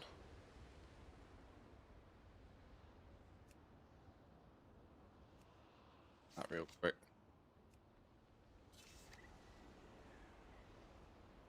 Oh, bingo! So we can actually do this on alts then. 1, 2... I just need 7 alts to do these quests then. Oh, that's a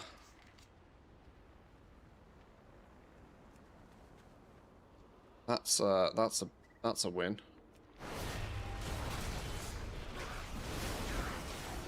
To avoid the bug, pick the quest up and then drop it and then re-pick it up. Never had a bug that way. Oh, which one's this on? Hang on. You said something about that.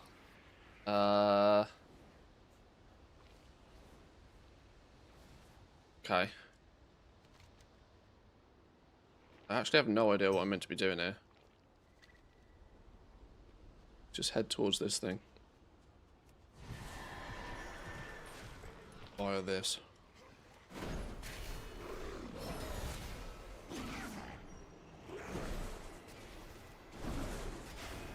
Right, stop slowing me, you son of a gun.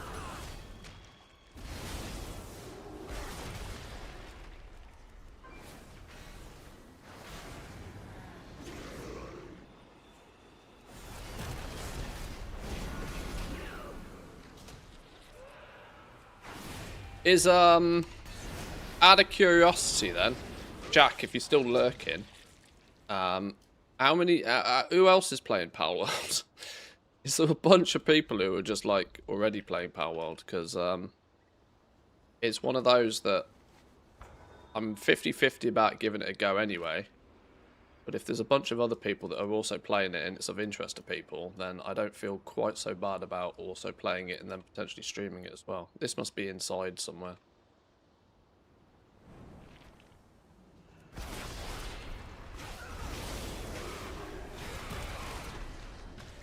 I'll, because I'm intrigued.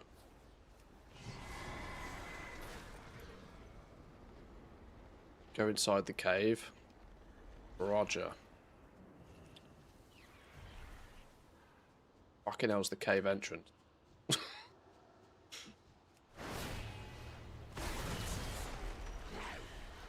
was going the right way anyway by the looks of things.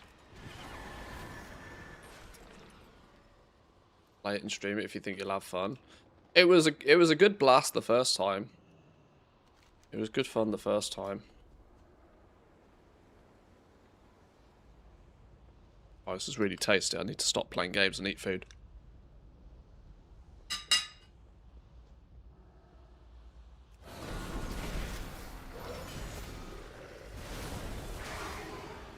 Force of habit just to kill things, though.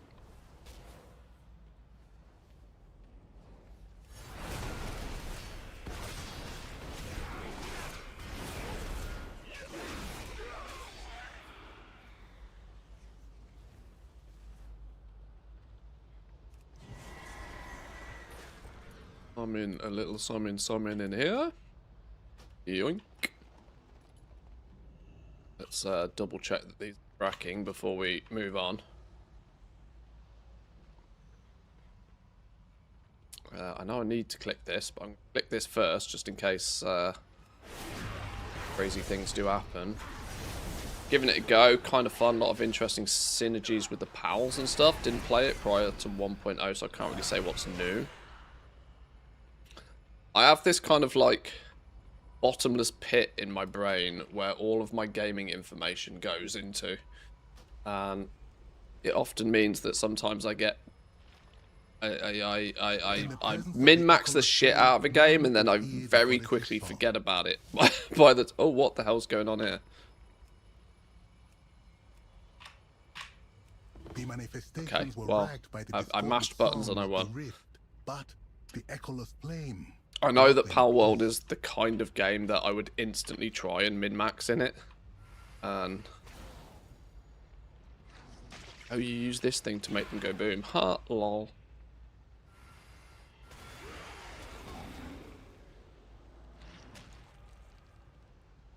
Dawn crystals are going up. I guess the stocking process has begun. Quite probably. I mean, to be fair, it already has been happening.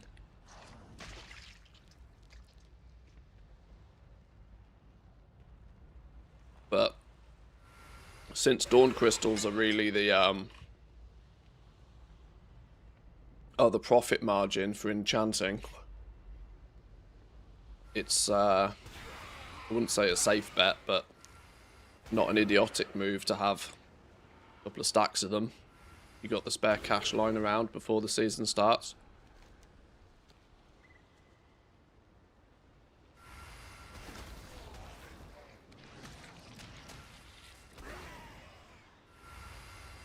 Obio knew that the power remaining within the echoless flame was not enough to destroy Containment Mordecai. wards placed. Are we Instead, got all the flame was three split mini into things. three We have got all wards three mini that will things. contain the beast and save all of Haranda. Shall I install Pal World at least? I can install Pal World, so then it's there, and I can maybe look at a cheeky review of it or something and see if it's something that appeals to play a second time.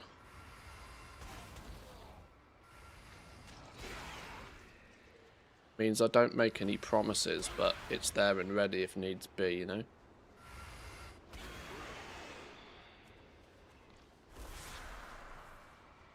The only thing is I'm kind of still half playing GTA Online at the moment. That's my guilty pleasure at the moment. And I'm still quite enjoying that. If I stop playing GTA Online, though, I can squeeze in some Pal World action.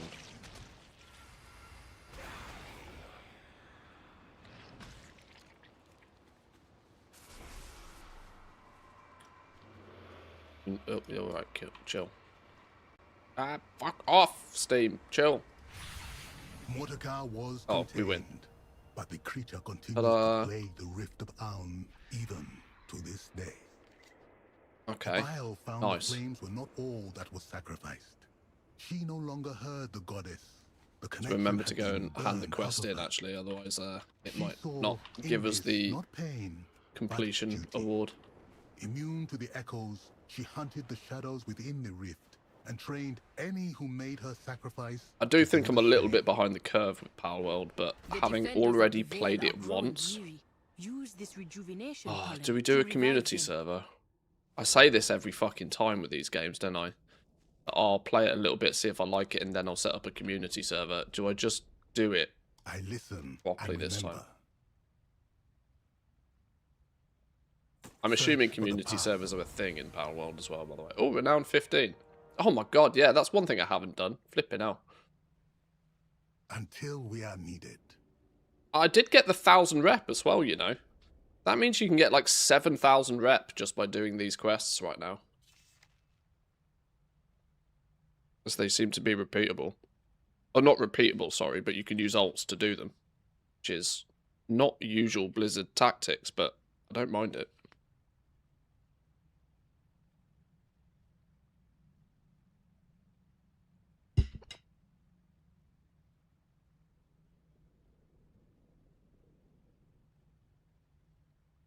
Pal World.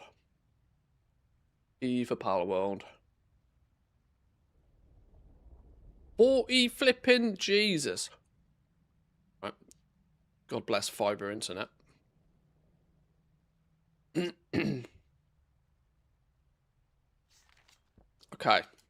Right. Oh, well, might as well open the goodie bag. Cheeky 2,000 gold, don't mind if I do. Right, next alt. Right, I've got to move the mic out of the way to eat this food. I'm too hungry.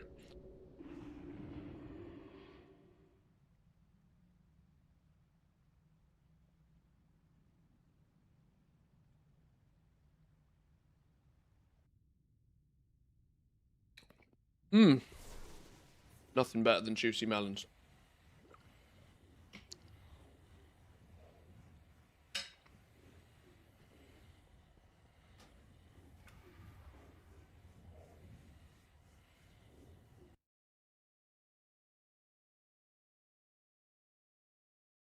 Why is Denmark calling me?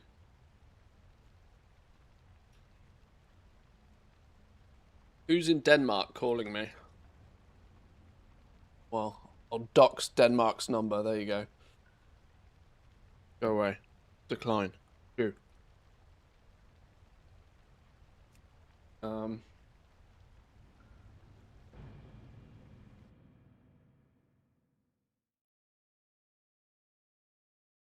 I'd feel bad if it was somebody I actually know now.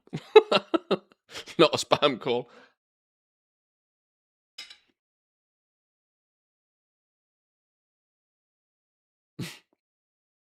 Hello, Finland speaking. Do you know you're calling the wrong country?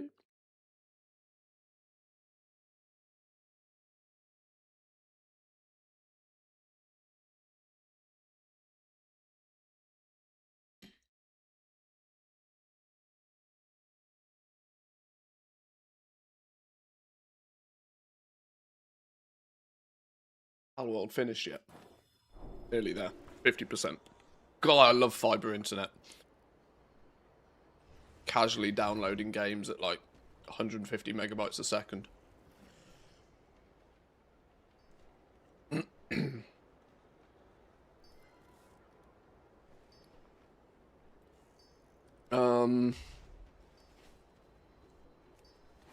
Right, I kind of need to half remember what my buttons are on this mage.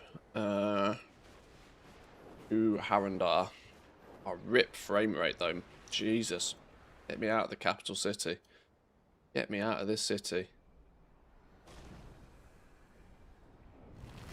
If from abroad, usually scam. Yeah, I just don't even bother answering. Or if I'm feeling mischievous, I'll answer and then string them along.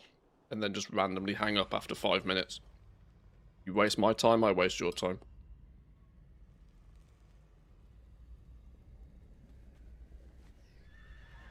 I'm petty like that.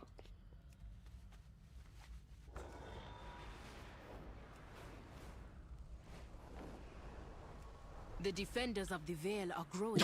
Answer say please hold, put it on mute, walk away. Yeah. To revive them. Yeah, that's the play. I can teach or learn. Words? Lost Legends. Choose this one. Here we go. What memory do you bring? I listen and remember.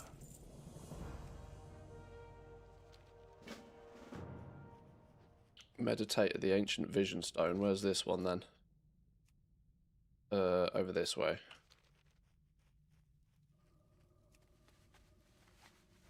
Wasn't it Finland that had the call a random person service where anybody could call the number and talk to a random Finn? I think it was.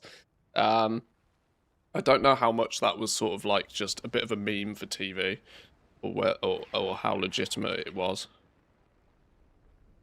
But I've definitely heard of that, yeah.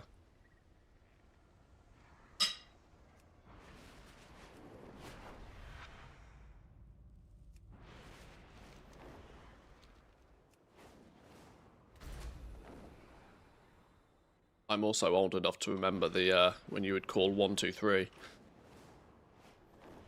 Who does who knows what calling 123 does?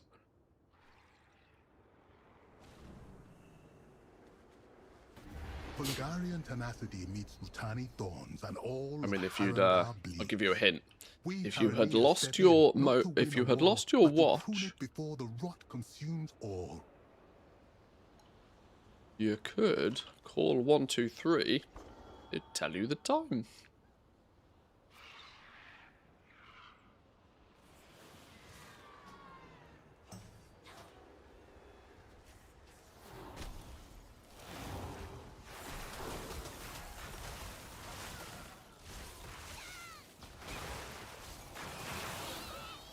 To be fair, yeah, it's a UK thing.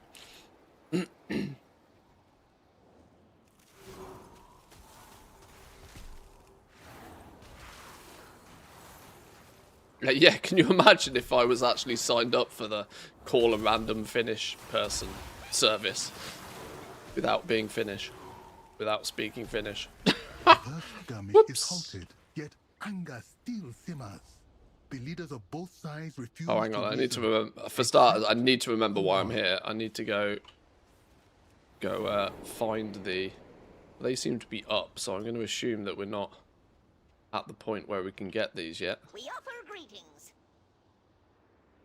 Grow with honor. Our mind is Or clear. maybe we can. Maybe they're up here. I need to go and investigate.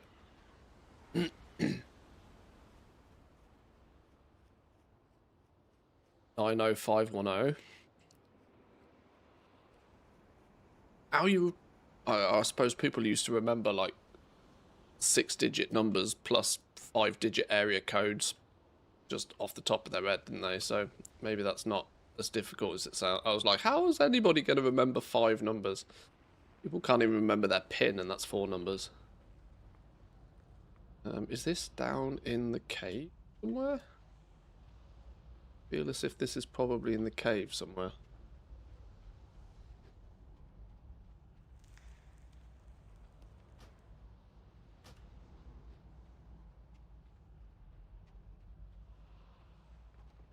Okay, that's 2. Where's the...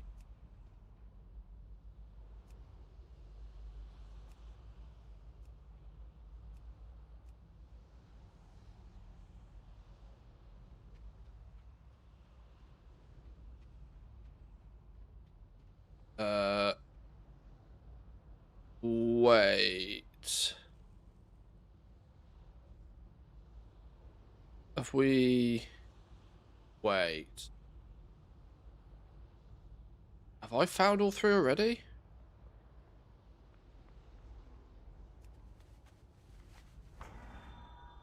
This is my...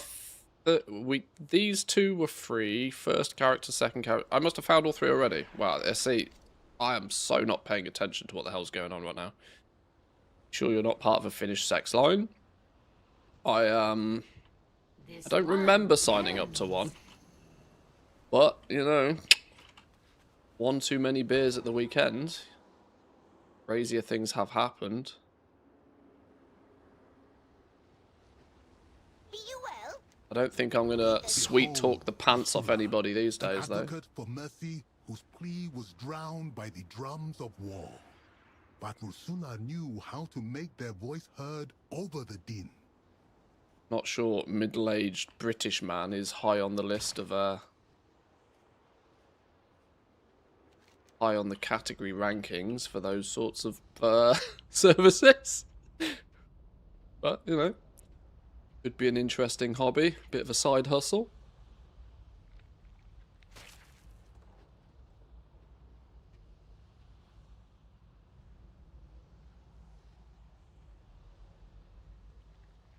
Grown to a size that none could ignore, the Hungarians used their might to put an end to the battle. Their actions were to separate the combatants, Get whacked. not break them. Get whacked.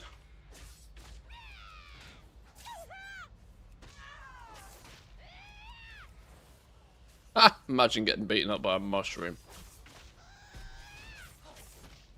Maybe the wife signed you up. I mean, if it works for her, I suppose. With the fighting ended, they lay hell. down their spear and asked the Haranir to stop the killing. This is Rusulu's lesson. Strength can bring victory, but tempered with mercy, it brings a greater victory. Okay, the problem I am going to have here is I'm going to run out of alts. Unless, of course, I can do this. Oh, I guess they don't have to be level 90, do they, to do this?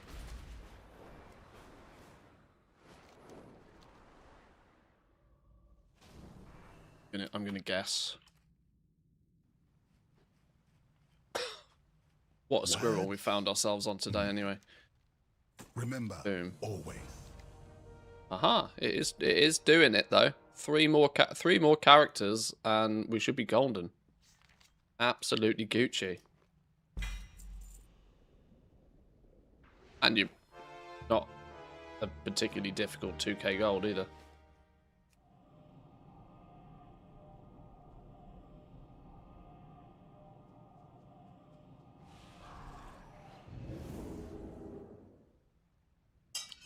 Right, I'm nearly done eating.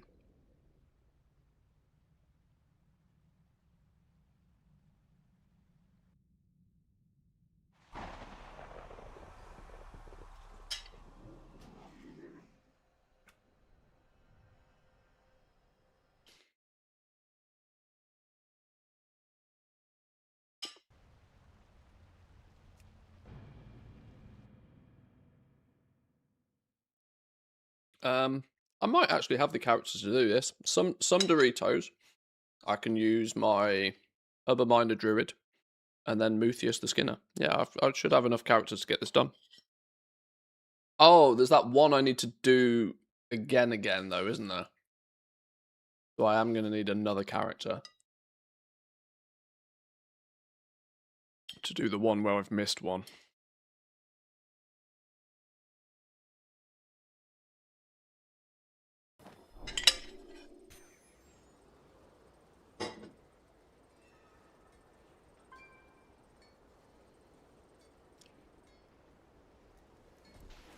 Quick, get out the capital city. We might gain some frames.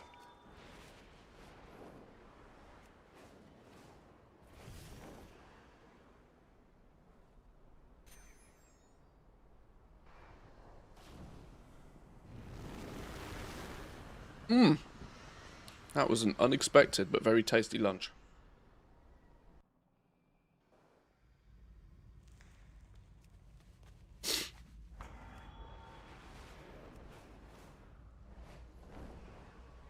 The defenders of the Vale are growing weary. Use this rejuvenation pollen to revive them. Bet to do them on leveling characters, it gives you 120k. Oh, really? Oh, that's actually not bad experience, is it? I can teach. That's half a level or something. There or thereabouts. Well, yeah, in that case, it's probably not a bad idea to do it on low level ones. I mean, I have started now. I listen and remember. What memory do you bring? Words? I can teach or learn. Now you'll talk to me. Until we are needed. That is down south now. Down south.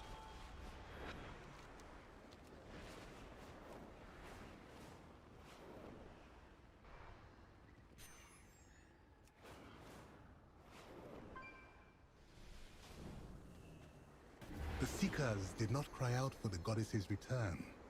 They listened and waited. In the quiet Is places, one. where memory clings. Yoink. That one's clearly in the cave. Stairs in the cave?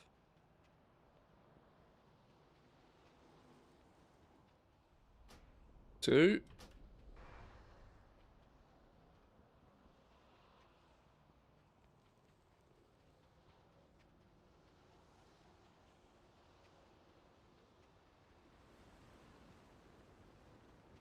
And observe some wildlife, apparently. Be observed, you potato. Some creatures became consumed with gluttony in order to fill the void created from her departure. Some creatures still sang in harmony with her.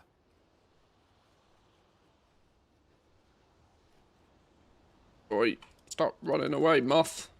Oi, oi, son of a... Thank you. The creatures remembered 3 where she had been. and 4.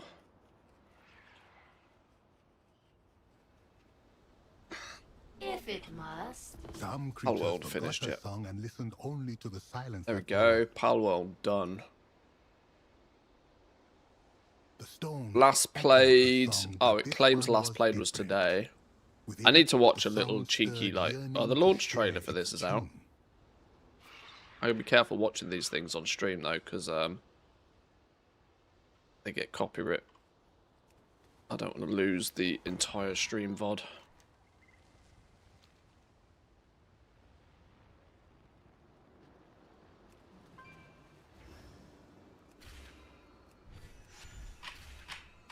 They followed not a path, but an echo of feeling. She was not in the light. She was the warmth it left behind. The seekers These sat are in silence. kind of like weird little Even stories, you there, know. These feel sort we of heard like, her what were the Niffen digs? It feels similar to those, just without the Being like called out with song. mini She puzzle in them. did not answer, but something she left behind did. And it was enough. Probably good for the lore nerds. She did not return, but something of her remained, blooming in the silence for those who remembered.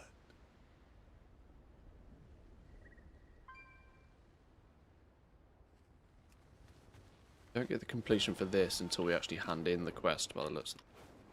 That's what I got to remember to do.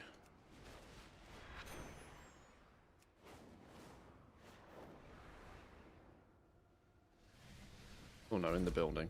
In the building. I listen and remember. Yoink. Find the forgotten. There we go. 2 more.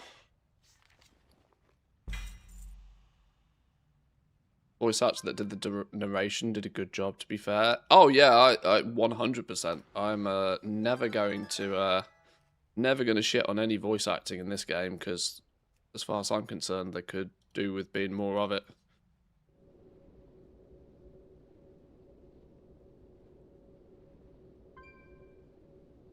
The more the merrier on the voice acting.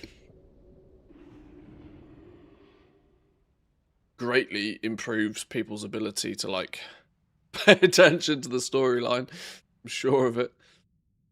I did get the scrolls whilst doing that one, yeah. I got those first. So we should have only a couple more characters I need to do. We can take Dairy Leah on an adventure.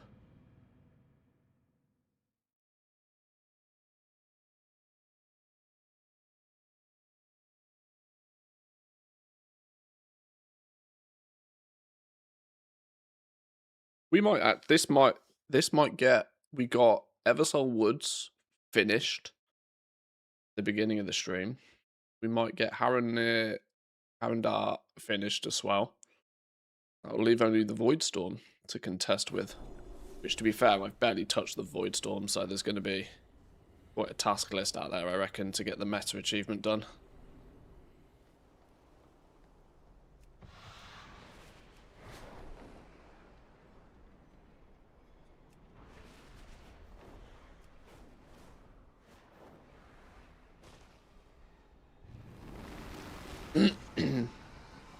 Honestly, it's one of the main things the game has too little of. People don't read. All quests, etc. should all have plenty of voice acting, and it's cheaper than cinematics. Yeah, I think if Blizzard really wants to go 21st century with this, they really do need to move away from just having like walls of quest text. You know, these talking head things are a good start. But I genuinely think it, like I'm not even in the camp of person that would be content though with just the campaign. I think if it's a quest, it should be voice acted. Like, it's not like there's you know, sure, backdating them all would be an absolute monster of a job to do, but like anytime they make a new expansion, any quest should be properly voice acted. There should be an option to turn this off, right? You know, it should zoom in, cinematics, tells a story. You know, this should be the. This feels like it's kind of like more of an accessibility feature than it is an actual feature these days. Search for the past. Need 10 terabytes of hard disk for WoW then? Nah, not even close. Not even close. It's flipping. Have you heard of compression? It doesn't need to be like lossless audio.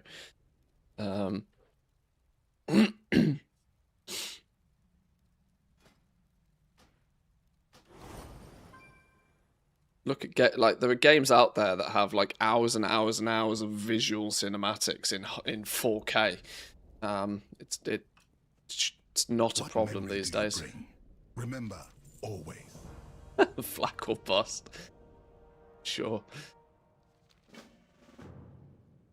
Yeah, playing them through your wired Apple AirPods, no doubt. Where are we going for this one? Up this way.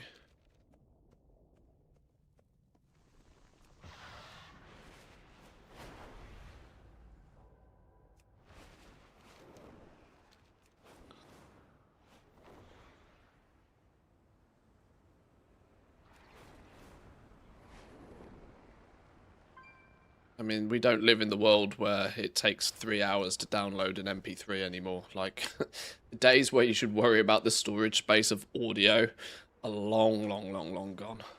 In the early days, we knew little of the wars in Azeroth above that echoed even here. Ruilla the Huntress was the first to notice the dying roots. The land I can still fly whilst doing this one. Poisoned. Ruilla and her followers were not going to have their home destroyed. I'm also worried I'm going to miss the Chiefs on this one, because they're not obvious.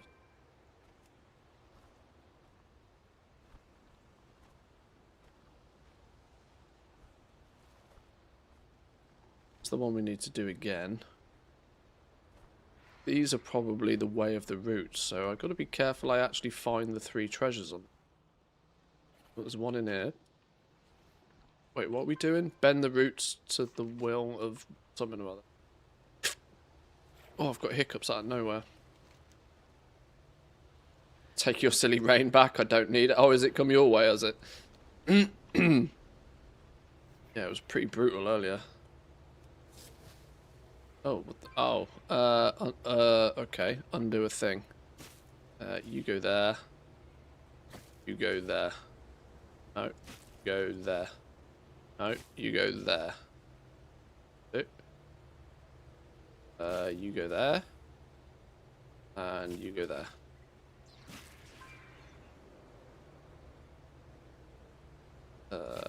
You. And you. And you. You. Okay. I can't tell which ones are connected to what. Just go over there then. Go over there. Get out of the way of each other. There we go. Beautiful. The roots bent back, and her fight became less of body and more of spirit. With her newfound powers, she chased away the poison. She healed the burns. She untangled the knots.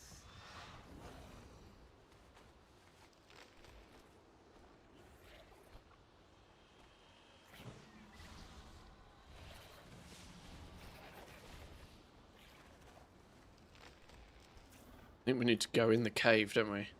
Need to go find where the treasure things are.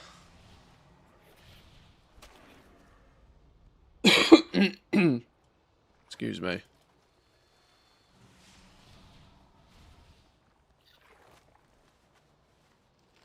I need to be careful I don't accidentally complete this before we've picked everything up.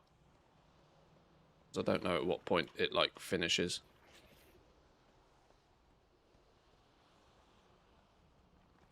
There's one over here.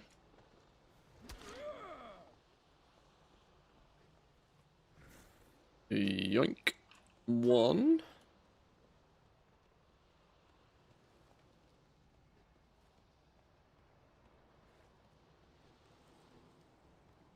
Eh? Where's this third one? How do we get up further than... Okay, maybe there is another part to this after. 2.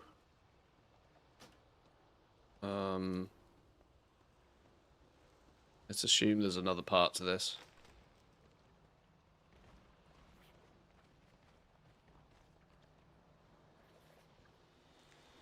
The roots now saw her as an ally, a guardian.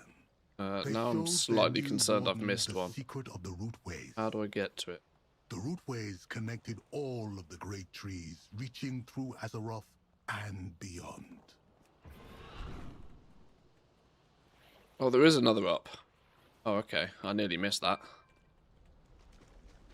Let's take a small left... Whoa, hang on. Easy now. Ah! Nearly fell through that hole. Wrong turning Albuquerque. Yoink.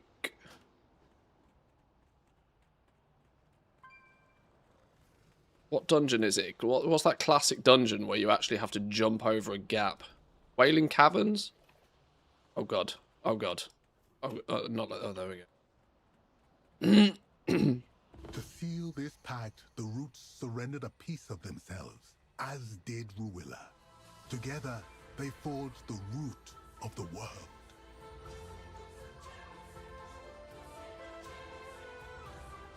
Ruilla became both the Success. first root warden and the first root walker. Nice.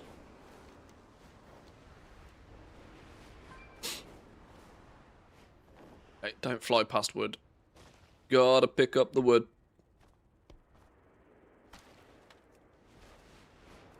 Ah, this stupid add-on. Go away.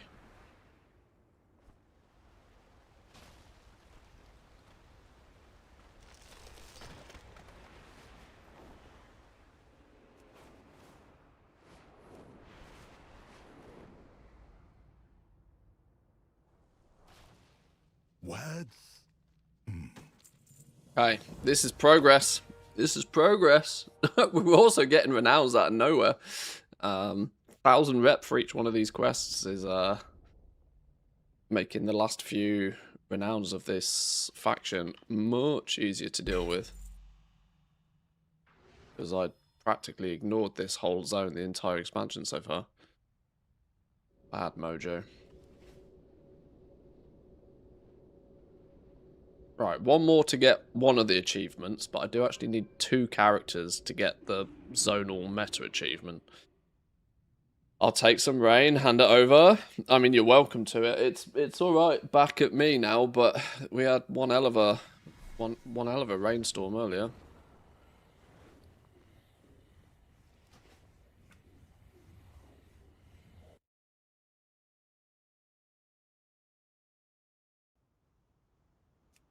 Right, Muthius for the win.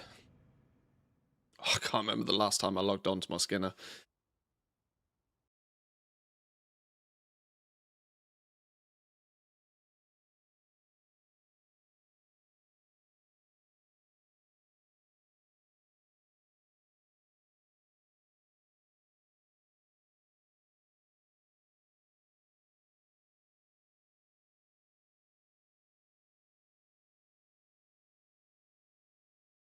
Clearly got way too many add-ons switched on. Your efforts against the recent void and ethereal incursions have paid off. It's time we take them.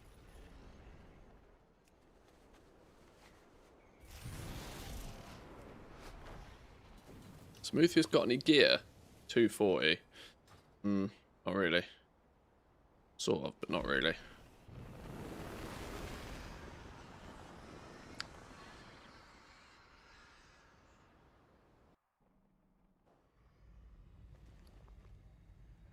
Oh, I do have a casual 6 million gold on this character, though. Ah! I kind of... I forgot about that. all of my proceeds from skinning at the beginning of the expansion were put onto... Well, basically this character sold all my majestic hides. Ah! I forgot to put that gold in the war bank. Well, that's a nice, pleasant surprise. The defenders of the Vale are growing weary. Use this rejuvenation pollen to revive them. What memory do you Right, bring? this in theory Search for the should path. be the last relic for the storyline side of things anyway.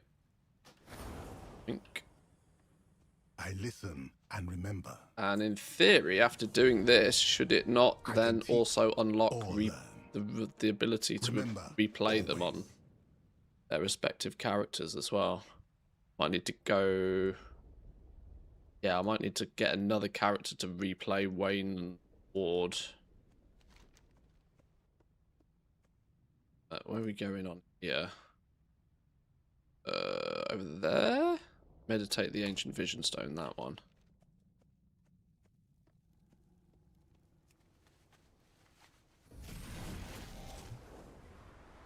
Yeah, storm with hail in the winter, in the summer feels so odd.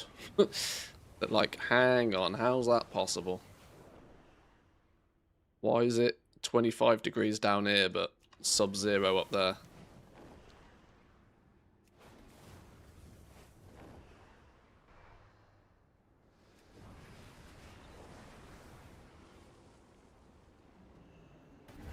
In the early days of Harandar, our sky was dark.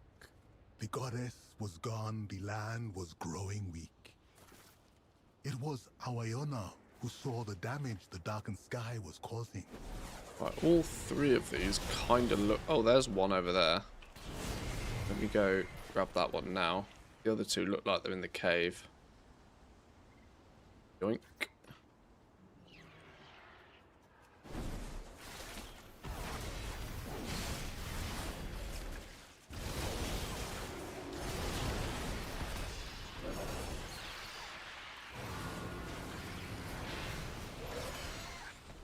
Ret Paladins are actually ridiculous, though. Flipping just damage, like burst damage is bananas. I swear I burst for more on this Ret Paladin than I do on my fully geared Hunter. He asked if it was always this way. There's one up there we need to get. Let's grab these first, in case it ports us out or does something silly that we're not expecting.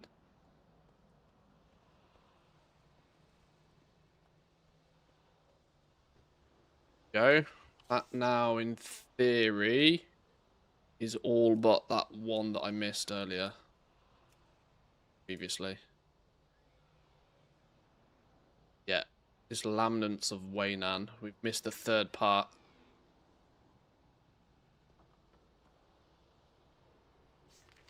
You are seen.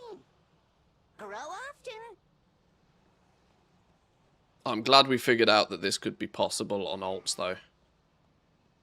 Doing this 1 week at a time, time gated, would have driven me insane. Or, more realistically, I'd have just never done it. But Awayona knew what he had to do.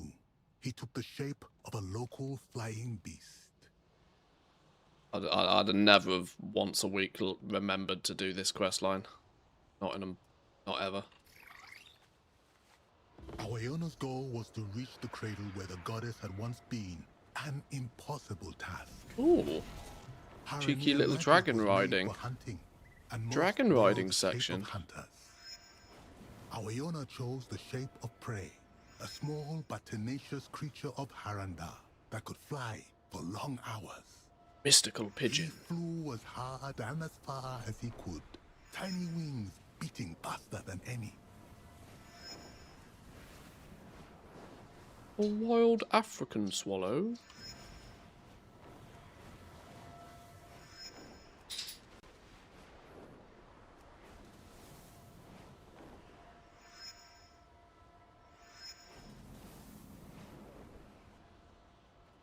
And people thought they got rid of dragon races. They just hid them.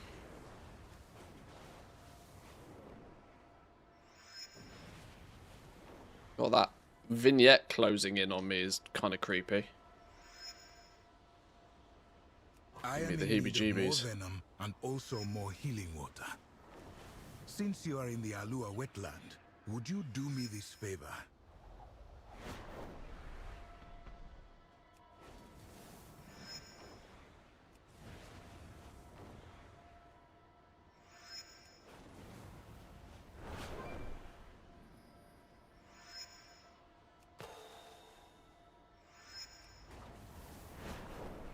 Zoom! Our Iona reached the cradle, Victory! or what he found, we will never know.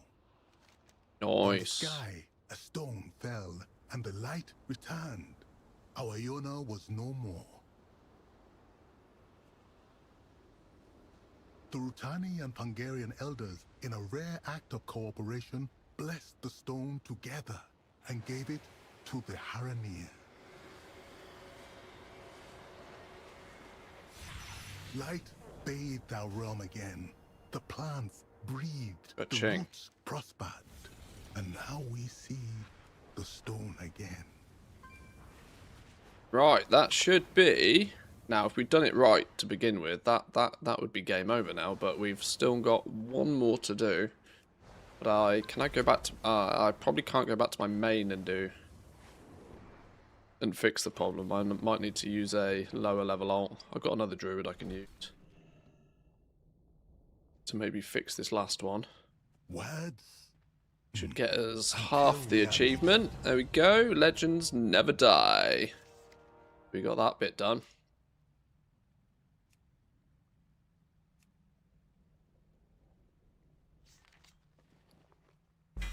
Nice. I can definitely see why people harvest these on alts, though. You know, leave your character just chilling here if they're not doing anything else. Log them on, 2-minute job, 2,000 gold, GG well played. Log them off. It's a bit of an easy win, isn't it?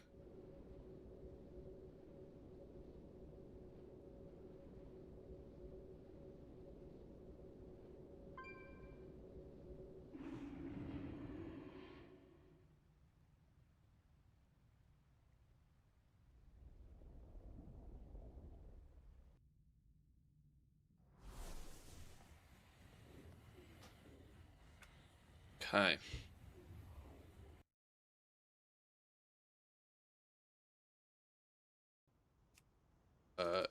You should do... No. No catch-up experiences. God, you can tell you don't log onto your alts often enough if you get the catch-up available tag on them. Oh dear. Let's hope these characters had nothing important on them.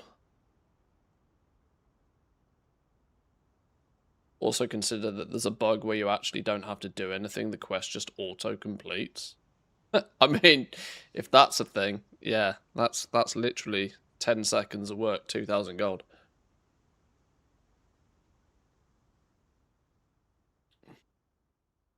Figuring out how to replicate that, though, probably falls under the category of exploits, so be careful.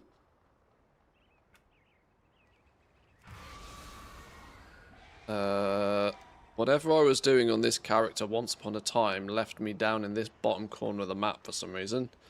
Let's not be here. Hang on, where's this taking me back? That's fine.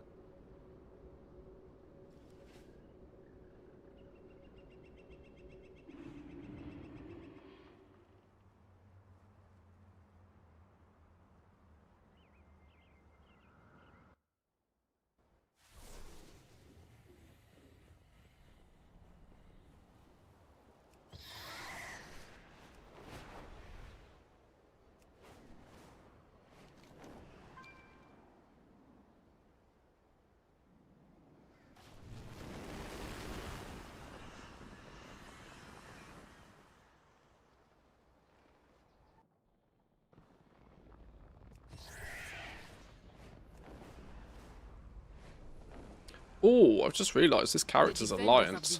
I can probably use this character to get some of the Alliance only ATT related things. I can teach or learn. Select a relic to experience it once Find the again. forgotten. That's what we need. So now I should be able to pick the U up again. Yes. And then doing this one and this time doing it properly I listen and would remember. get me the final achievement. Search for the past. Words? Don't want to talk to me. What Or do you not memory want to do you talk to me? bring? I can teach Talk to or me. learn There we go. until we are needed. Where are we off to? Yeah.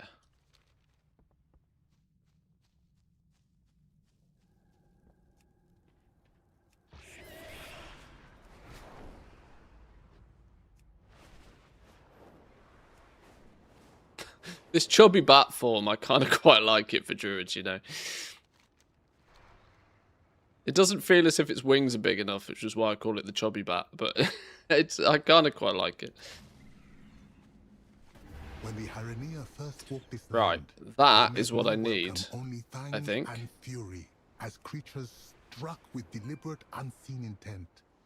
Battle was I've joined found tooth this and one. claw against Vine and Thorn, but in that frenzy, they Where's the one teetered I on the abyss didn't of ever madness. find?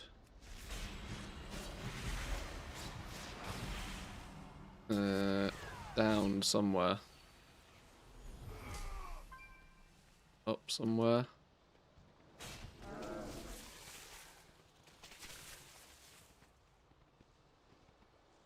I'm not even trying to do the thing. I'm just trying to get to this this magnifying glass. Dinner, dinner, dinner, dinner, dinner, dinner, dinner, dinner, fat bat. Very fitting, yeah. How do we? There's more up this way.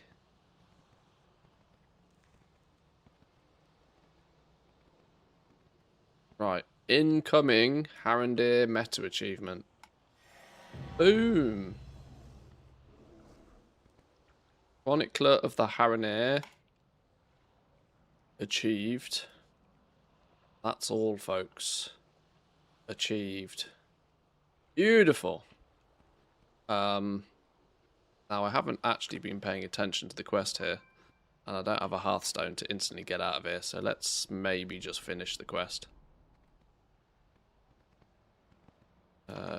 Which requires me to kill a few things.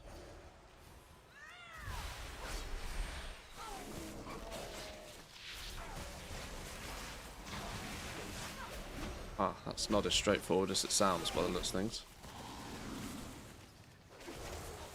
Oh, I also have completely ludicrous keybinds on this character. That's not the right place for that. That's not the right place for that. Where the... oh my god. Okay, whatever. Now's not the time to be doing keybinds.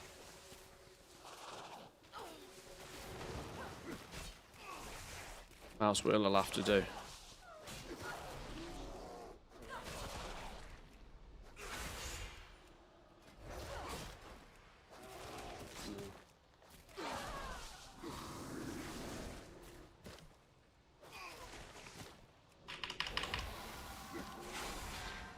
It's an elite. Can I kill things that are not elites, please?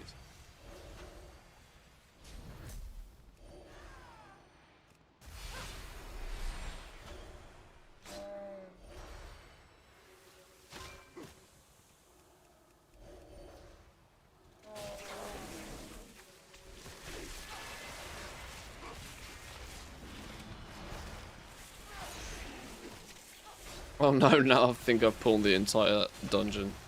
Whoops. Alright, Guardian Druids don't die, that's the rule, right? Wait, why are none of these counting?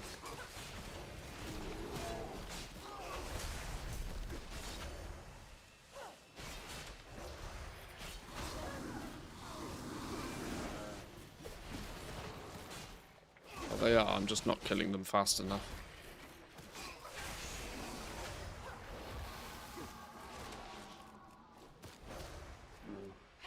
Oh, the elite didn't count. Proper scammed. Oh no, I'm going to need one more after this. Stupid elite didn't count.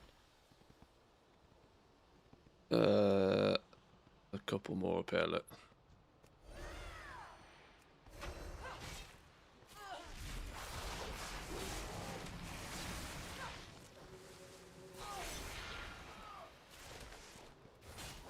How are you doing, Pack B? Welcome in.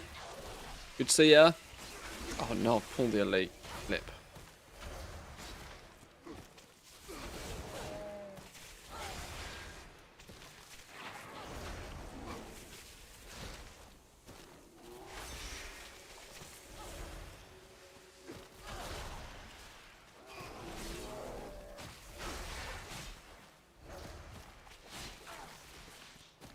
Oh my lord.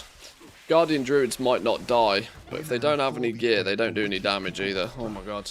Thus, the hunted became the hunter, drawn to the silent cave where truth lay hidden.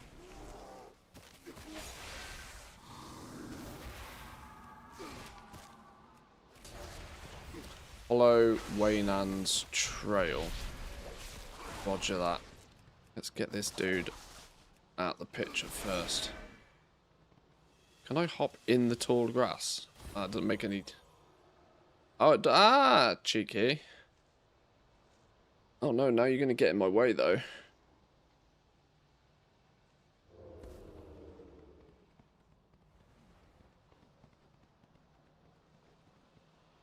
If only I had a stealth option. Which I haven't got my bars. Prowl.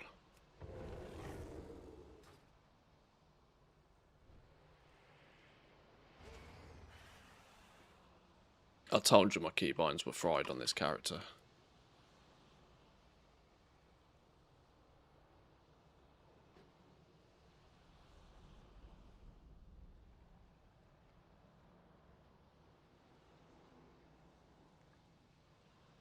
The beast lay broken alongside Waynan's fallen kin.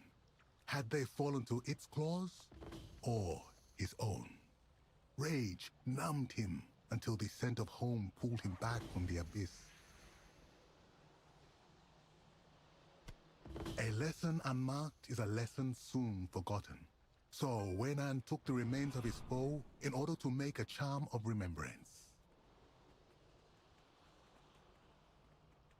Clutching his foe's remains, Waynan led his allies to a magical dust-filled cavern. There, the remnants were bound into a charm, balance held in both hand. Oh, I remember. Yeah, you have to get them all to do the same thing. All to the green bit. Oh no, I've massively overcooked that.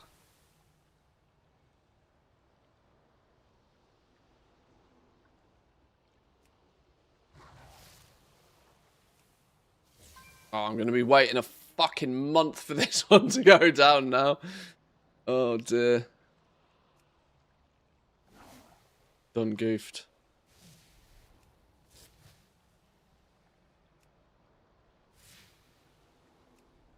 Keep number 2 and number 3 in the right place whilst number 1 sorts its life out. Ta-da! Magic. And so the charm was made. A warning. A reminder. We Awesome must be more sauce. than instinct. Awesome sauce. Right, I'd love to say we never need to go to Harrendar ever again, but we clearly will because it's pretty optimal for lumber farming. And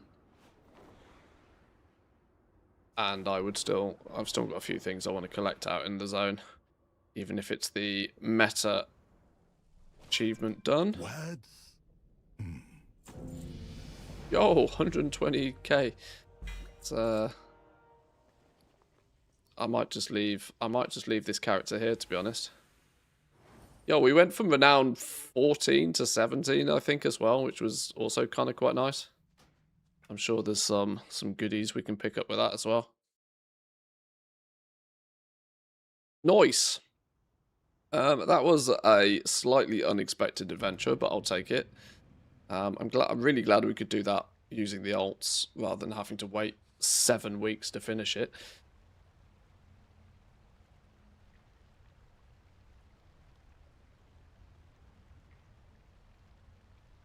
Ads are playing at the moment. I'm going to take the opportunity to go for a pee. I'll be back in 2.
Okie dokie.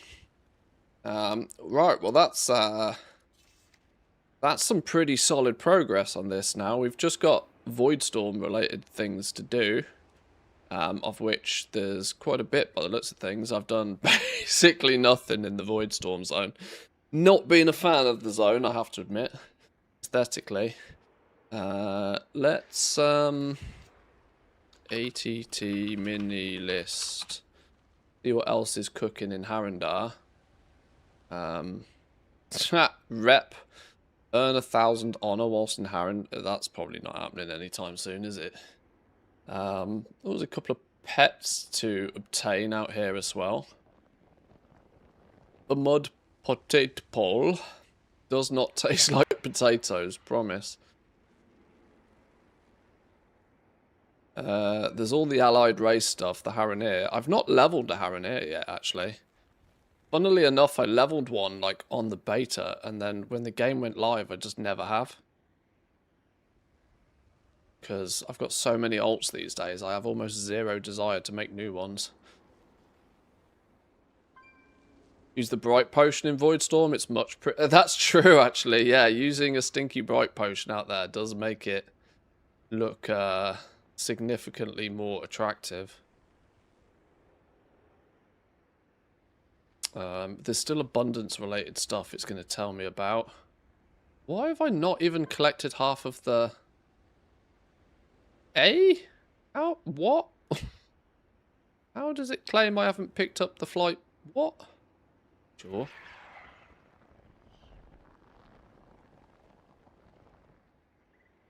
Reach rank 20. That'll happen eventually.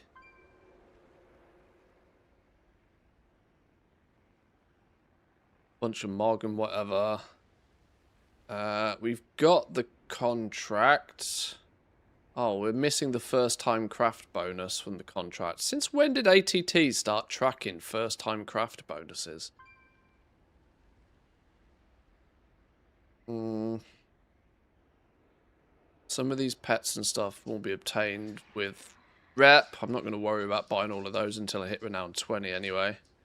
No rush on that. It's the empty cradle. Complete the following quest lines alongside the legends of Harreneer.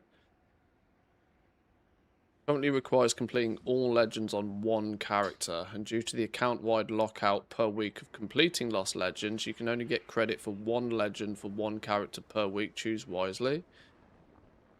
Oh.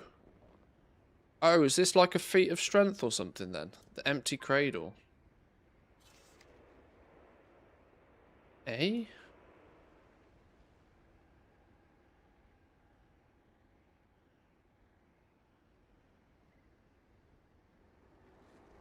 Oh.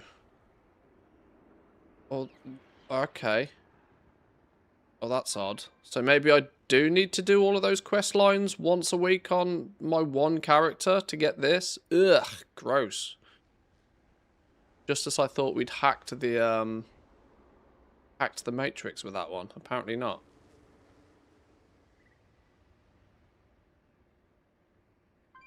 Few bits of Mog to collect.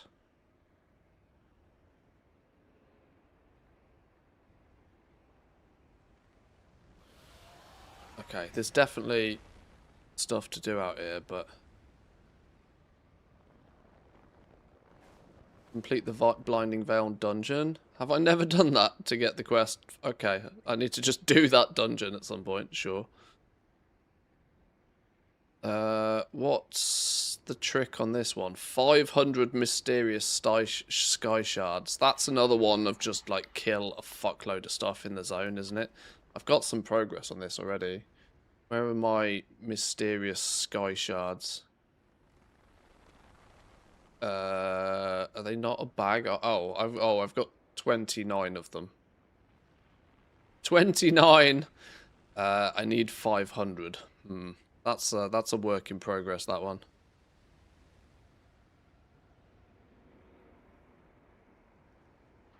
Yeah, that's going to be a work in progress. I'm relatively safe in my assumption that there's not too much that's violently important to do out here now. Get the renown finished. Get the renown finished and spend a bit of Void Light Marl, and we have mostly done this zone again, which is cool. That's kind of cool. I can't believe there's a flight path I'm missing, though. How's that work?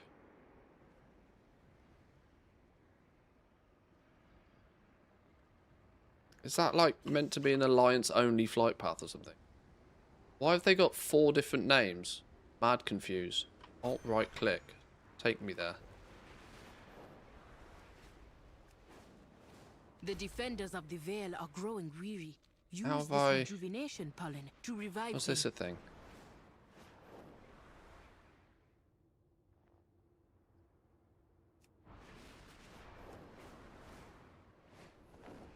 I legitimately just never bothered with the flight paths out here.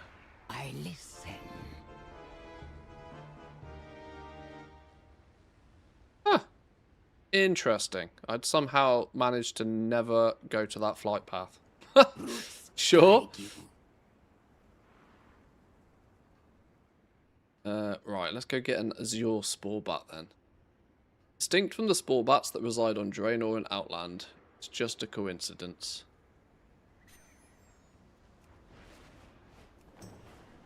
Go find a Spore Bat.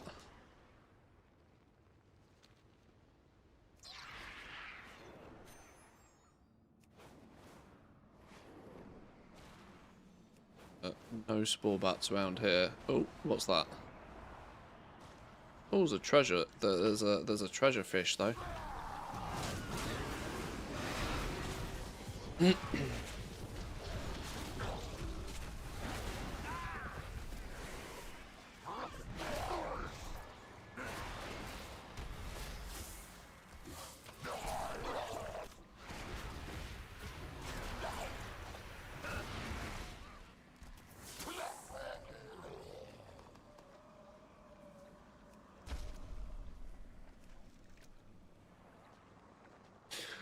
Yeah, that's for the mount that flies around the zone. Yeah, 500 of those damn things is going to just be, I don't know, it's going to be a find a hyperspawn and make a group and just kill things kind of situation, I think. It's also significantly easier to do at the end of the expansion when you've got what will probably be 400 item level gear.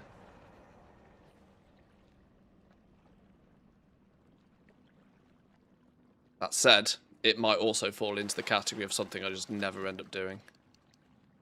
Do I need the octopus lure? Probably not. Already known. It's the spore bat. Come here, you. Yoink.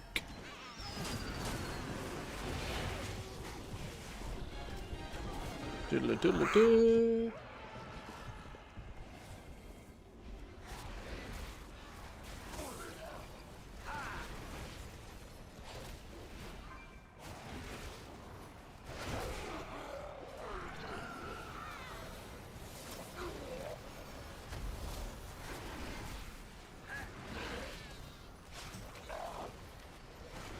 It's amazing how much stuff that is actually quite easy to miss in the zones, though, when you don't use all the things. Like, I know some people will like scour through the achievements or whatever, but I wonder just how much people just generally miss. They don't use this. Oh, there's no coordinates known for this one.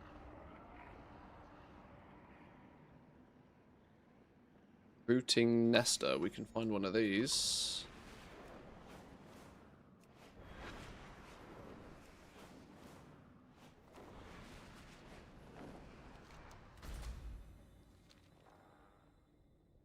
That one there.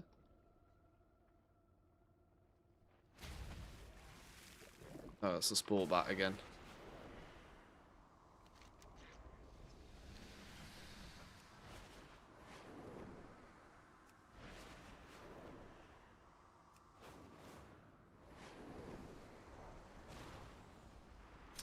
There he is.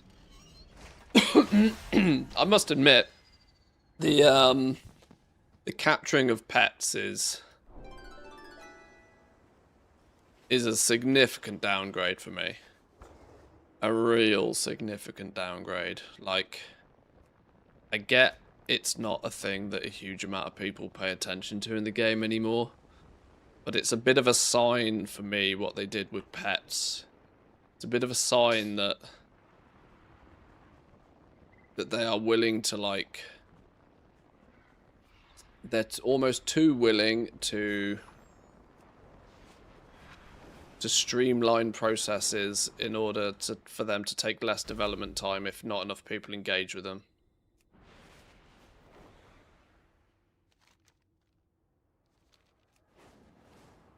I mean, I know pet battles is not exactly a humongously popular activity in the game, but it's still a bit of a staple activity in the game all the same. I still think it'd be nice if they took the very small amount of time it probably does take to implement these things properly. There he is. Waddles.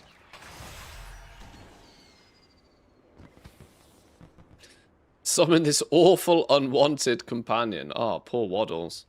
Rejected by the other cave skippers and fell through the cracks, literally, all the way down to Harandar. Poor Waddles. Poor Waddles. Right, how do we get this mud potato then?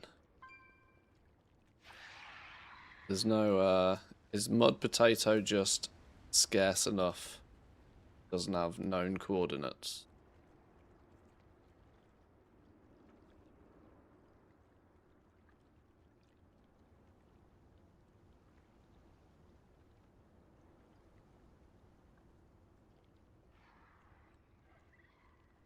Okay, spawns in the top right hand corner there.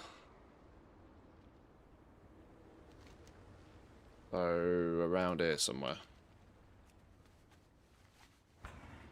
Can't take much to develop the pet battles, everything's already here. 100 pets each with fairly unique skills, balancing could take a lot of resources. From the pet battle perspective though, most of them are just copy-paste. Or at least they're built off a very straightforward template to begin with. Like, at the scale of the game, it seems very insignificant. It probably feels like an insignificant amount of dev time it would actually take to do it.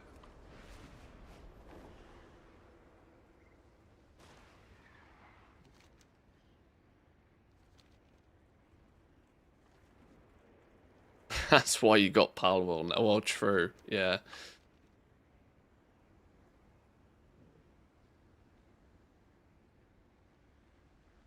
Up by the lakey bit here. Or actually a little bit more down here.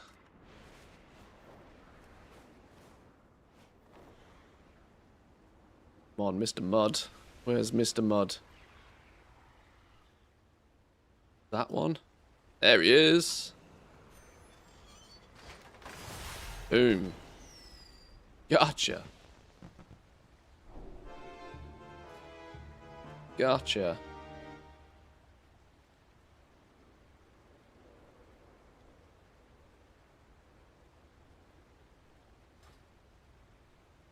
Cool. A few more pets to the collection. Does sound like an intern level job. Yeah, it just shows that, like I said, it's what it's what it shows us, a mindset of that if they don't think people engage with it enough, they're happy to just, you know, say fuck it to the people who do care about it. And when it's a, you know, a long term, like a staple of the game, such as pet battles, that's been in the game for ages and ages and ages, and whilst not many people might engage with it, it probably also has a pretty substantial, pretty dedicated audience at that. Whoa, wait, hang on, why am I dying? What the hell's going on here? Why is this dude absolutely murdering my ass? Who is this dude? Oh, wait, hang on, this isn't the rare. What's going on here? That's not who I'm meant to be killing. Where did he come from? I wasn't who I was trying to kill in any way, shape or form.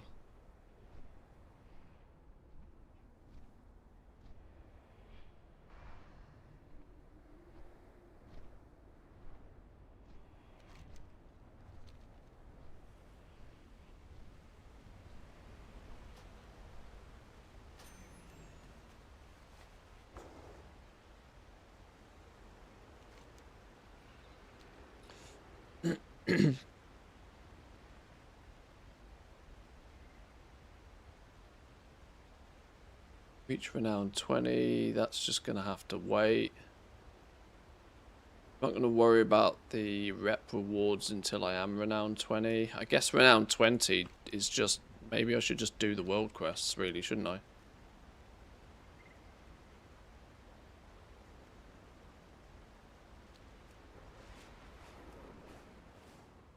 Definitely help.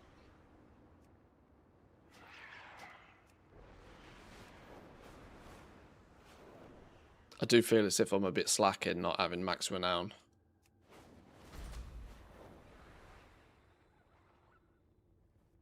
Now click the wary defenders. Click the who when they're where now. You fellas. This duty wears on me.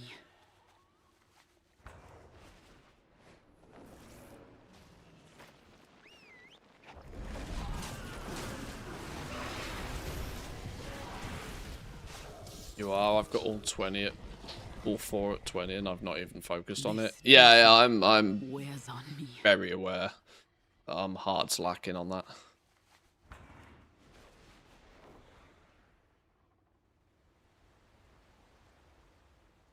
But it's I still rest on the thought that I spent the first 6 weeks of the game basically not going into any of the zones at all ever.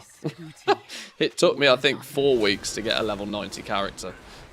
Or my, you know, like we were so grossly focused on the crafting and the goal making side of things at the beginning that I feel as if I started the expansion weeks after it actually launched.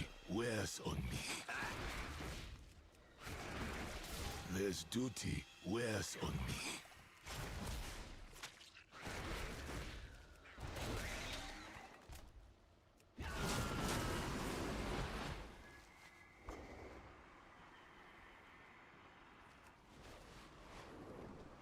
This duty wears on me.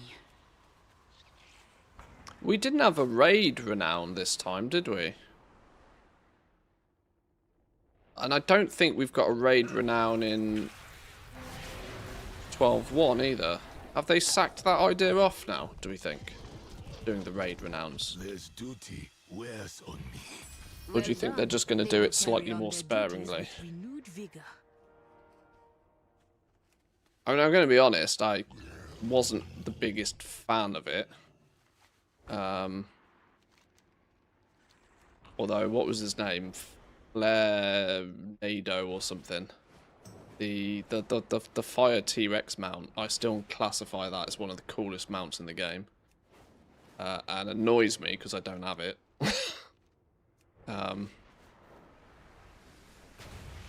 But I refuse to do LFR every single week to get it. Got quests, but I don't need all the systems. Oh, I want to be clear. I wasn't really the biggest. I wasn't the biggest fan of yet another renown path. It felt like a cheesy way of like driving more engagement into the raid, but not in the right way. It felt like another. We'll boost engagement by just putting a carrot on the stick rather than making the actual event more accessible or more enjoyable. But that's my ever so slightly cynical view on things.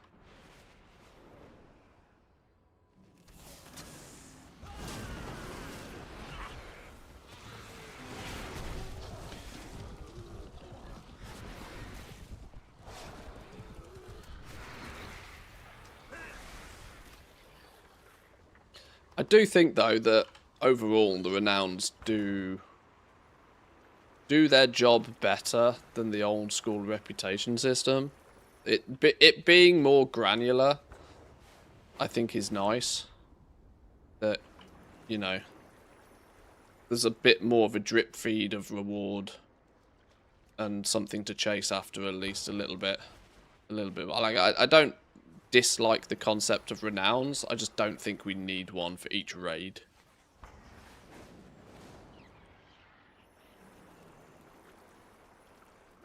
Thank you. Your aid in Harendar's well-being continues to. Oh, we got the special assignment out here as well.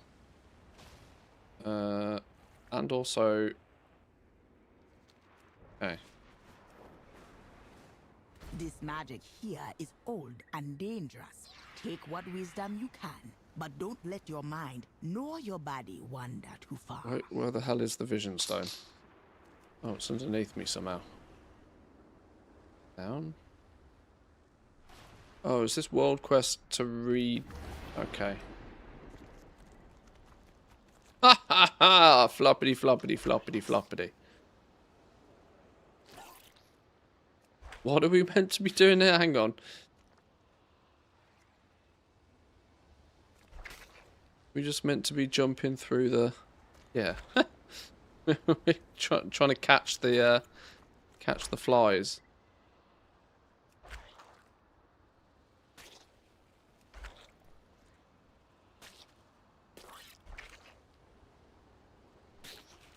Catching mosquitoes with our frog.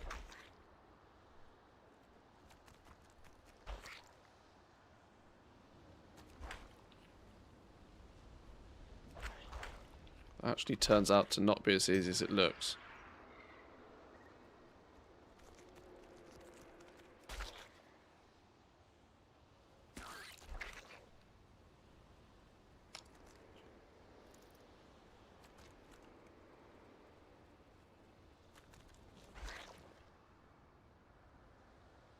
We got cutting edge, but that happened after the nerfs and the buffs. I'd rather try and get it like Echo and Liquid got it. I've always wondered how raiders feel about this, and I think it's probably very mixed.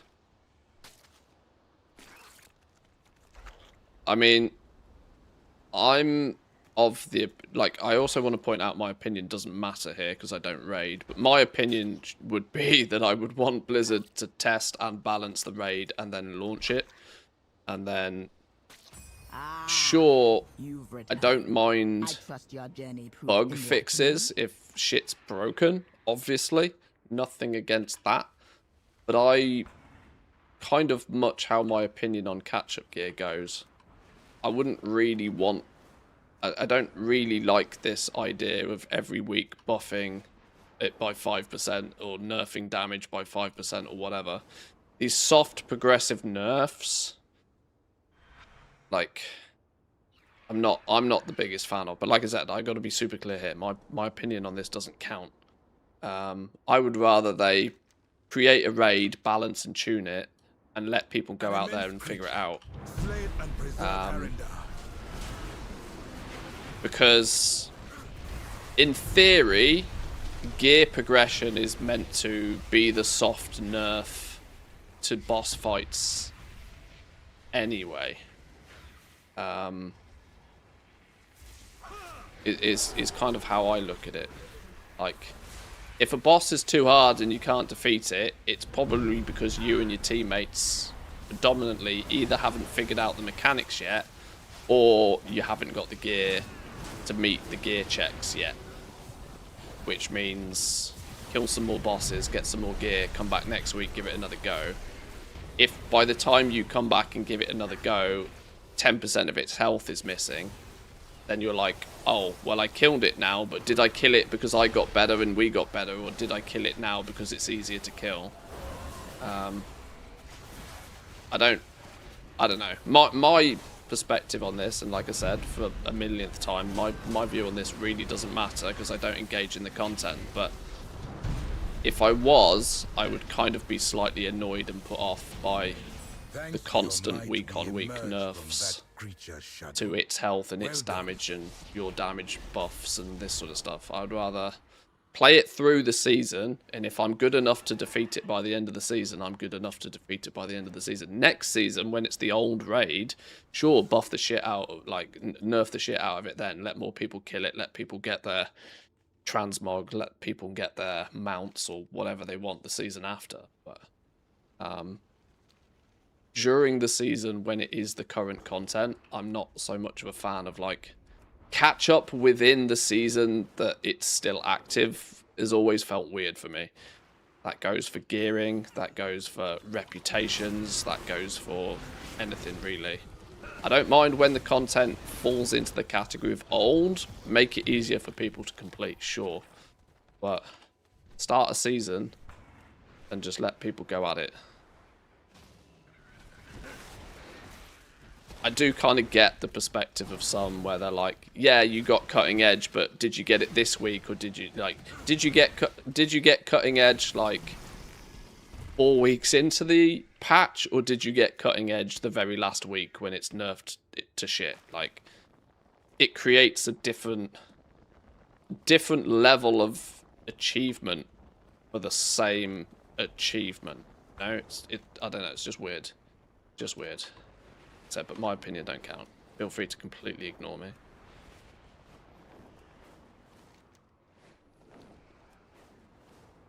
The group aspect of this game is meant to be a team effort and in turn a team reward, which is why I think I'm probably less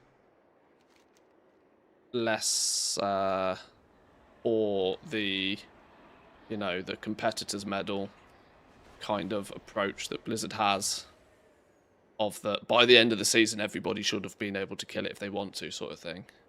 Like, really? Let that be the next season thing, you know. Let people have their moment. Click the petal wing nests. They're the large nests. I can't see any.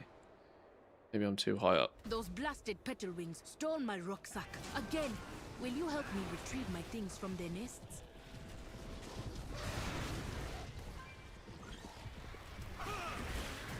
I wanted easy, I'll go heroic. If you have the people that can't handle the level, 2 or 3 are not good enough, you'll notice it on the last couple of bosses. Yeah.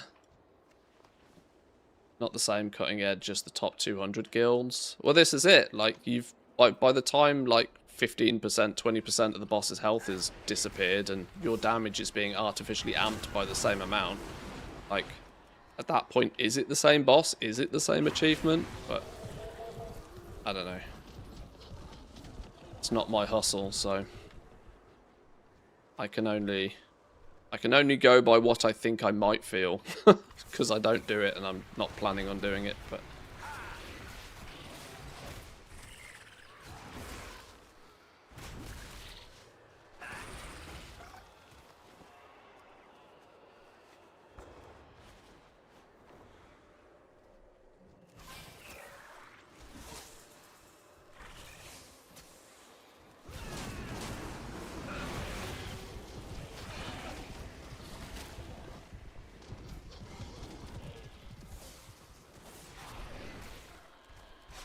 Weekly dungeon quest is good for rep, by the way. Yes, that's another thing I should do, but I absolutely always forget. Just purely because I never know how long I'm going to... Like, I should just go dungeon finder, queue for whatever, just do it. In fact, on that exact note, I need one more time walking for the quest, which I'm just going to do just because. Yeah, the weekly checklist of activities that definitely adds up over season is a routine I just have not properly got into this season.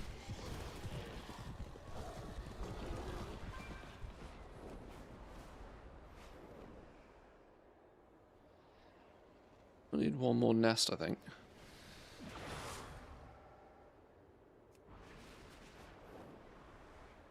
What's this up here? To think that Eversong's light would wreak such havoc in Harrendar.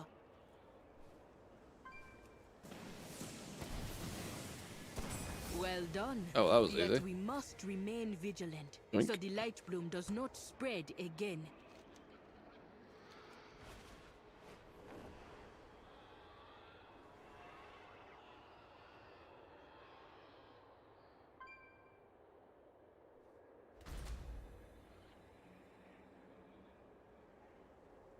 Yeah, my gameplay loop for World of Warcraft at the moment is so odd. Like, I simultaneously feel like I play this game way more than the average Joe, but then at the same time I also feel as if I achieve way less than the average Joe, and it's... I don't know. It's the squirrel mentality. No, I'm not doing flipping 4 mythic dungeons, go away. It's the... I guess not having that strict follow the path of like weekly activities and stuff. Like the closest thing to actually doing weeklies for me, I guess, was kind of like Abundance. Even that I got real bored of real quick.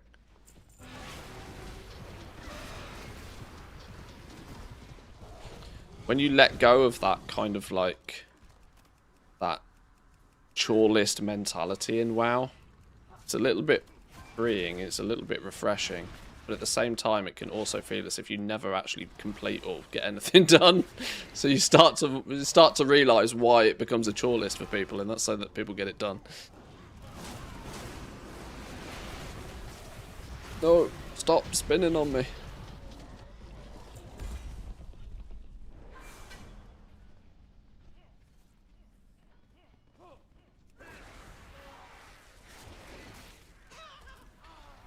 I mean, yeah, that's the point. Like, is it worth? Like, at the end of the day, is it worth it? Do you need to be in that sort of like, I must do all of these chores every week, grind it out sort of thing? And the honest answer is most of the time, no. I've been way more consciously aware of that. I will play this game when this game is fun to play, sort of thing, and I'll do the things in the game that I enjoy. Like, there was, I'd say, I want to say, I mean, I've played this game literally forever, but I would say it was probably around the BFA Shadowlands sort of era where I really was playing the game not because I was thoroughly enjoying the game, but because I felt there was shit I should be doing in the game, you know? But probably, I'd say probably since Dragonflight, I've been able to more and more and more just ignore the shit I don't want to do. The only thing I struggle with these days is partly my own fault, and it's partly like sort of mindset of trying to be a good content creator often pushes me into a the perspective of that I should have this done and I should be doing this. My herbalism and mining character, for example, is a prime example of that. Like, I level up and I try and keep up to speed with my herbing and mining character, even though I failed miserably. I try to do that not because I enjoy it, but more because I think I should. Which also isn't particularly healthy, but also probably not super relatable. It's that weird side of things of that I play the game so publicly these days that there are some things I think I should have just because people expect me to have them. I know that's odd.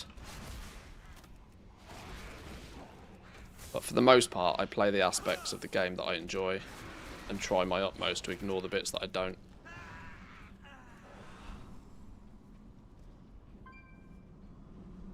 Everybody else jumped down here, so I'm going to jump down here too.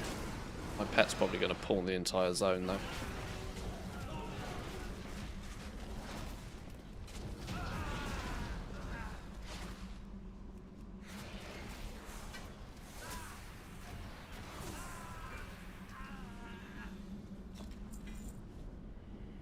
Oh, inventory full.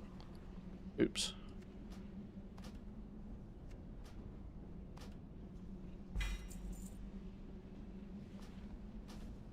Why do I want any of this random ass rubbish in it? Whatever. Nothing I could possibly want from the loot tables on these mobs.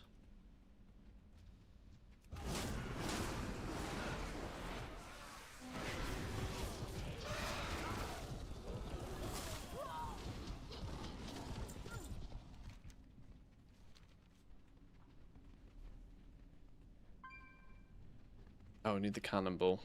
Somebody going to get the cannonball. You there! Check out that noise!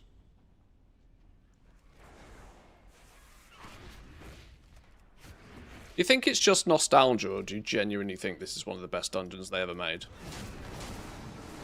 I don't know what it is about it, but this, like, Dead Mines is just, like, absolute legendary tier. It's like, how did they get it so right so early in the game? I mean, to be fair, this is... No, not the original, but...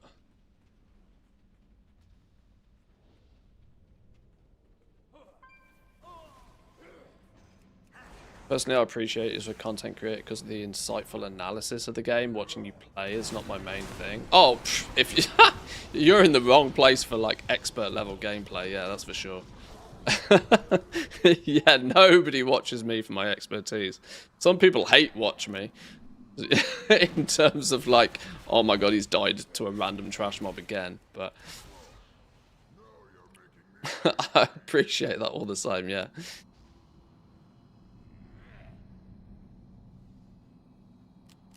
I mean, because I have no life. Join the club, my friend, join the club.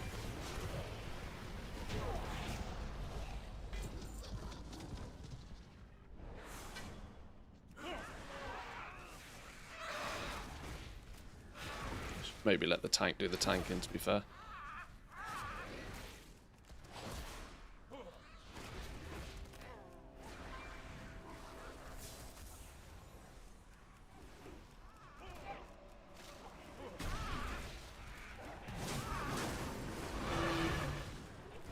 I mean, he's going for it. I like the approach.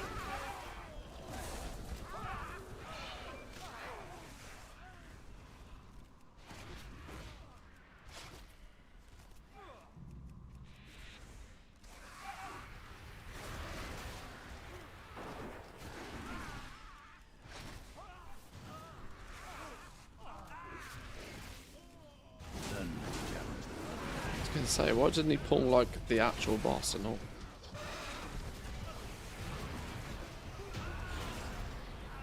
I like the huge dungeons, BRD, Dead Mines. I don't know. Like I say, I'm pretty convinced it's more nostalgia than anything else, but I don't know. It's just a cool dungeon, this, isn't it? A really cool dungeon. Our cause is righteous.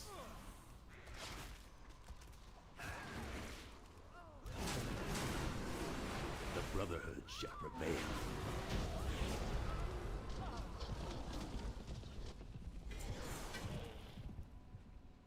Nice. Love to see it.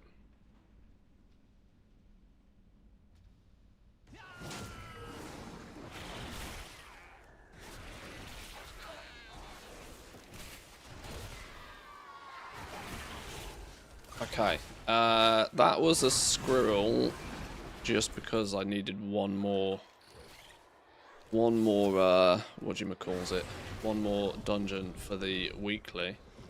I was trying to get the rep up out here, but we've completed all the world quests now, so that's just donezo. I guess for now, I think I'm probably going to leave this zone alone for a bit. I might actually, I know it still seems relatively early in the stream, but I'm actually tempted to leave it there for today. Simply because what I might do now is go and have a little quick look on Pal World, see how it runs, give myself a bit of a crash course refresh and see if it's something we want to sit down and play for a few days. A small mini vacay from World of Warcraft to go play another game for a few days, which is at least of interest to a handful of other people all the same. Doesn't feel like a terrible idea. Especially since I am clearly just in the keep yourself busy kind of mode in WoW as it stands. I've got kind of what I wanted to get done, which was to have a poke around the PTR and make sure that we're up to speed. So, in a way, other than the fact I've made absolutely zero YouTube content on the new patch, which I kind of feel bad for, other than that, I do feel as if I've kind of done me tasks. Going and playing some Pal World for a few days might not be a bad idea. Let's maybe... let's just sack you off for a minute. Let's see. I'm not going to bother like changing titles or streams or anything. I'm not going to sit down and actually start playing this. Let's just see if it runs and maybe what the major changes are and whether it's worth looking at a... yeah, use DX12, why not?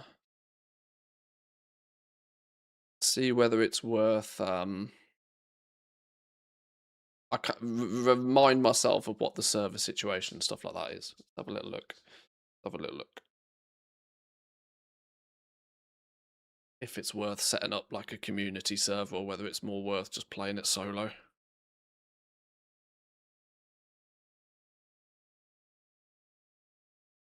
That is assuming it wants to load at all.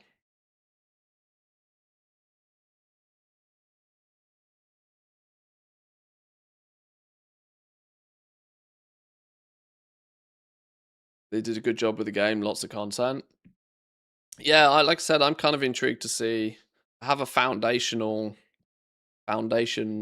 like level understanding of it from when it was very first out.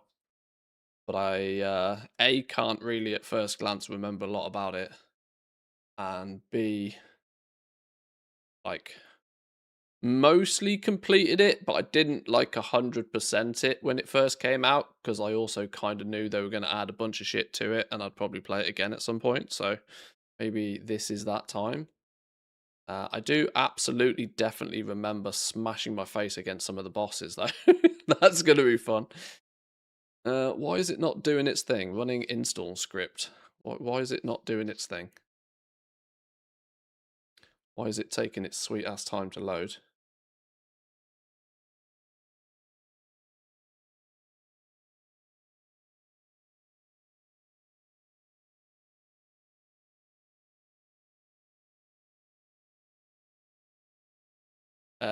Tip, set it on hard mode. Normal mode is very easy. Maybe should not pick DX12. Maybe. Why would I not use DX12 though these days, unless the game is World of Warcraft? Surely it's built with DX12 in mind.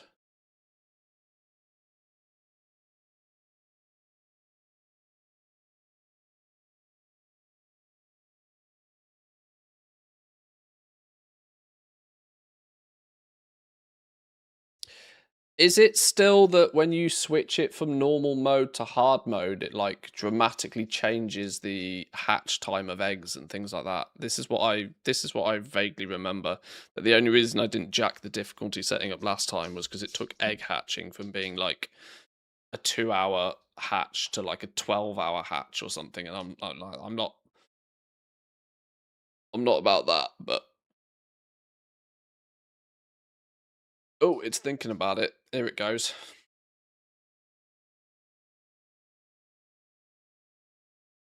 And is it that you can change these things once you've already created the server, or does it hard lock you into the settings you choose?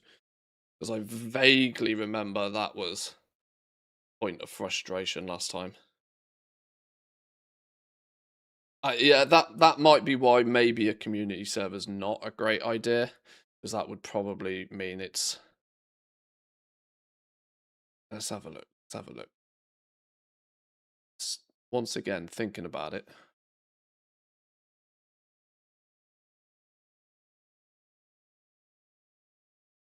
Why is my PC being a slug all of a sudden? Where's it? Oh, it's got a new funky icon. Look. Hang on, let's kill the tunes.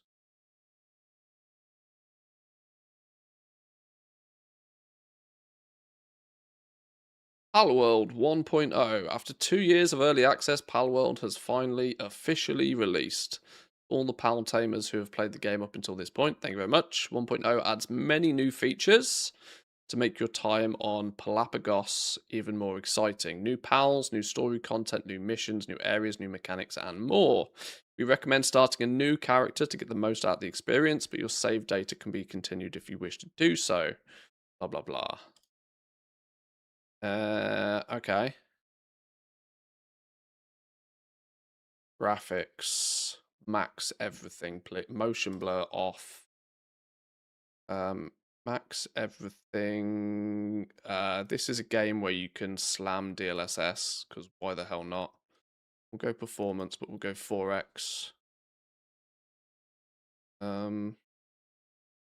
Field of view 90, please. Oh, 90 is as high as it goes. That'll do. Do not automatically pick up items over the weight limit. Automatically reject guild membership requests. Oh, there's guilds in it now. Interesting. Hide crafting XP log. Interesting.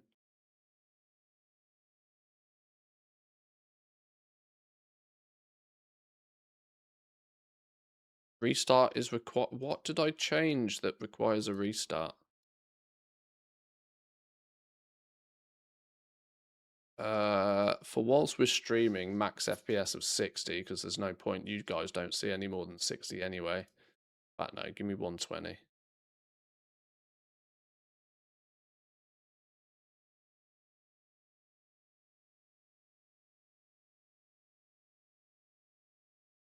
Says it needs a restart.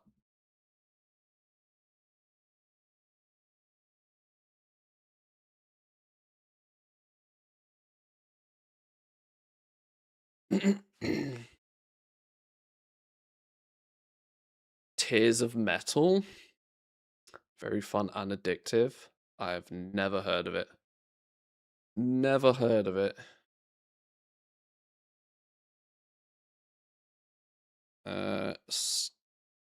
What's Global PAL Box? Players can save the generic data of the PALs as well as reconstruct PALs from their saved genetic data. Saved genetic data can also be transferred to other worlds. However, more than one PAL with the same genetic data cannot exist in the same world. World settings may disallow the reconstruction of PALs or the saving of genetic data. I can't remember anywhere near enough about this game to remember that. Oh yeah, because the PALs have like different traits that they're then good at that you can put them to work doing shit and different skill. Okay, yeah. Sure. Let's back out of this for now. Official servers, community servers, recent servers. How to set up a server. What's the server limits by the looks of things? 24 players. There's official servers, community servers. Potato world, we eat grass. Floppy weens. Okay, sure.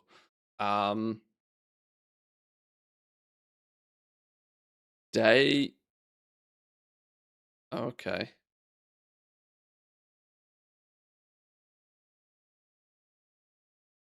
I mean, it's probably smart to just go solo, isn't it?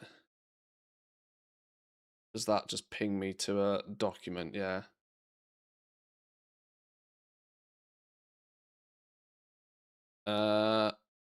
My original game then, I got to level 45. I think 50 was the max back when I first played it. I don't know what it is now. We got to day 105, whatever that means. Right, we should probably create something new.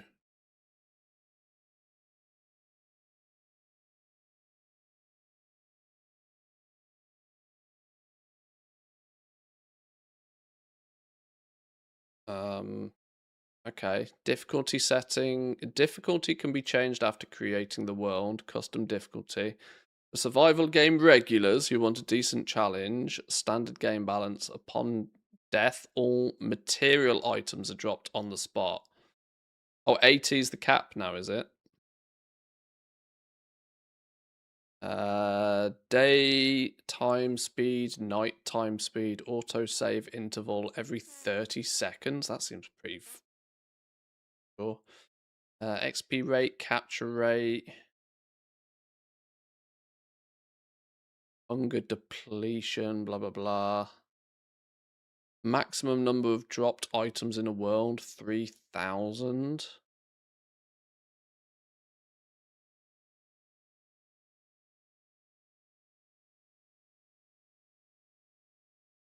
Oh, yeah, here we go. Time to incubate a massive egg. Note, the other eggs also require time to incubate. Oh, so you can scale it up, but you can't scale it down any quicker than what it is by default. You can make it harder for yourself if you want to. This is what I kind of remember. You go on hard and it doubled the time that eggs took to hatch. Playing it on hard might not be a terrible idea, but play it on hard and I might put the egg timer back down to 1. That might be my only slight cheese. So why does hard get harder? XP rate goes down. HAL capture rate goes down.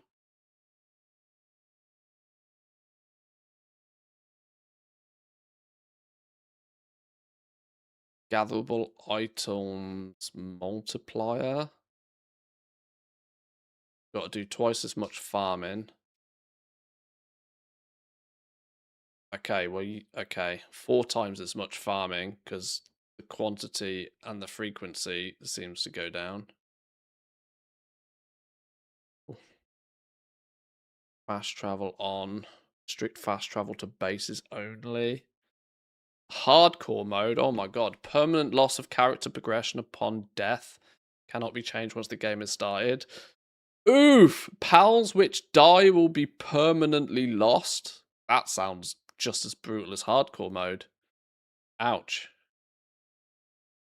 You get better stuff later to lower the egg time. Okay. Yeah, hardcore mode for your pals sounds real brutal. Oof.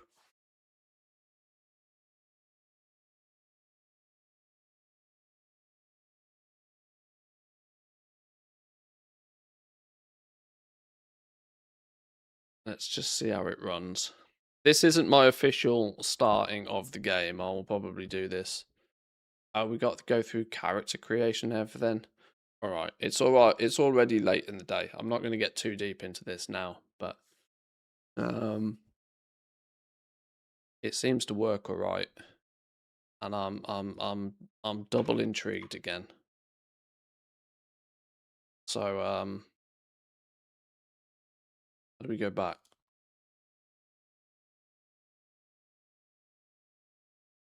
Okay.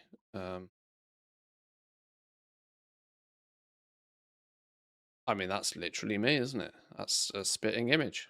Like, got slightly feminine legs, though. I'm not gonna lie.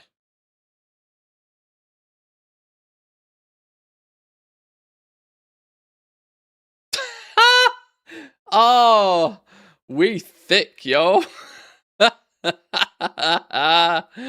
Oh, Jesus. Yes, look at the shelf on that. Okay, that's quite funny.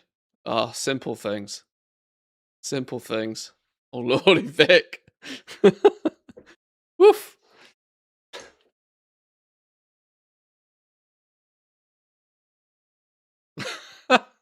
We carrying junk in the trunk.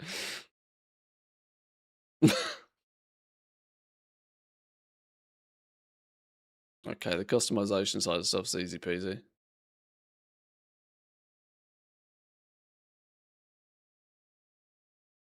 Doesn't matter, does it? It's all silly.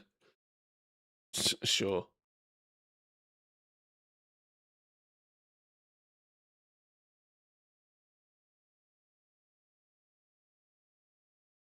Oh, the pals have got texture now. I don't remember them looking fluffy last time. Was this just because it's cutscene?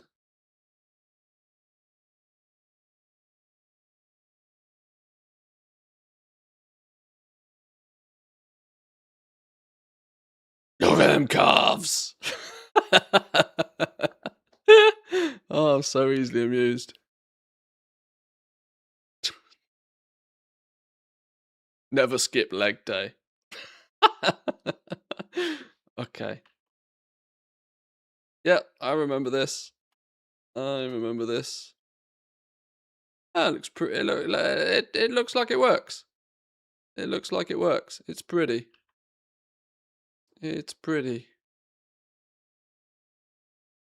Although I'm not getting anywhere near the frame rate I'd have hoped.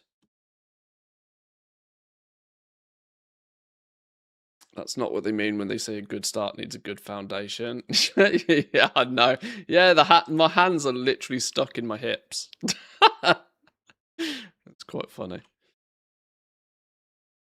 Got massive boulder fists as well. The map is huge. Have they made they made the map bigger, have they?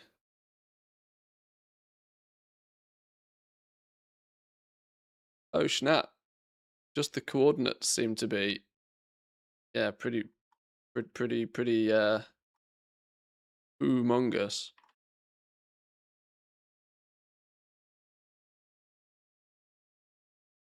Map's not the only thing that is huge, you know it.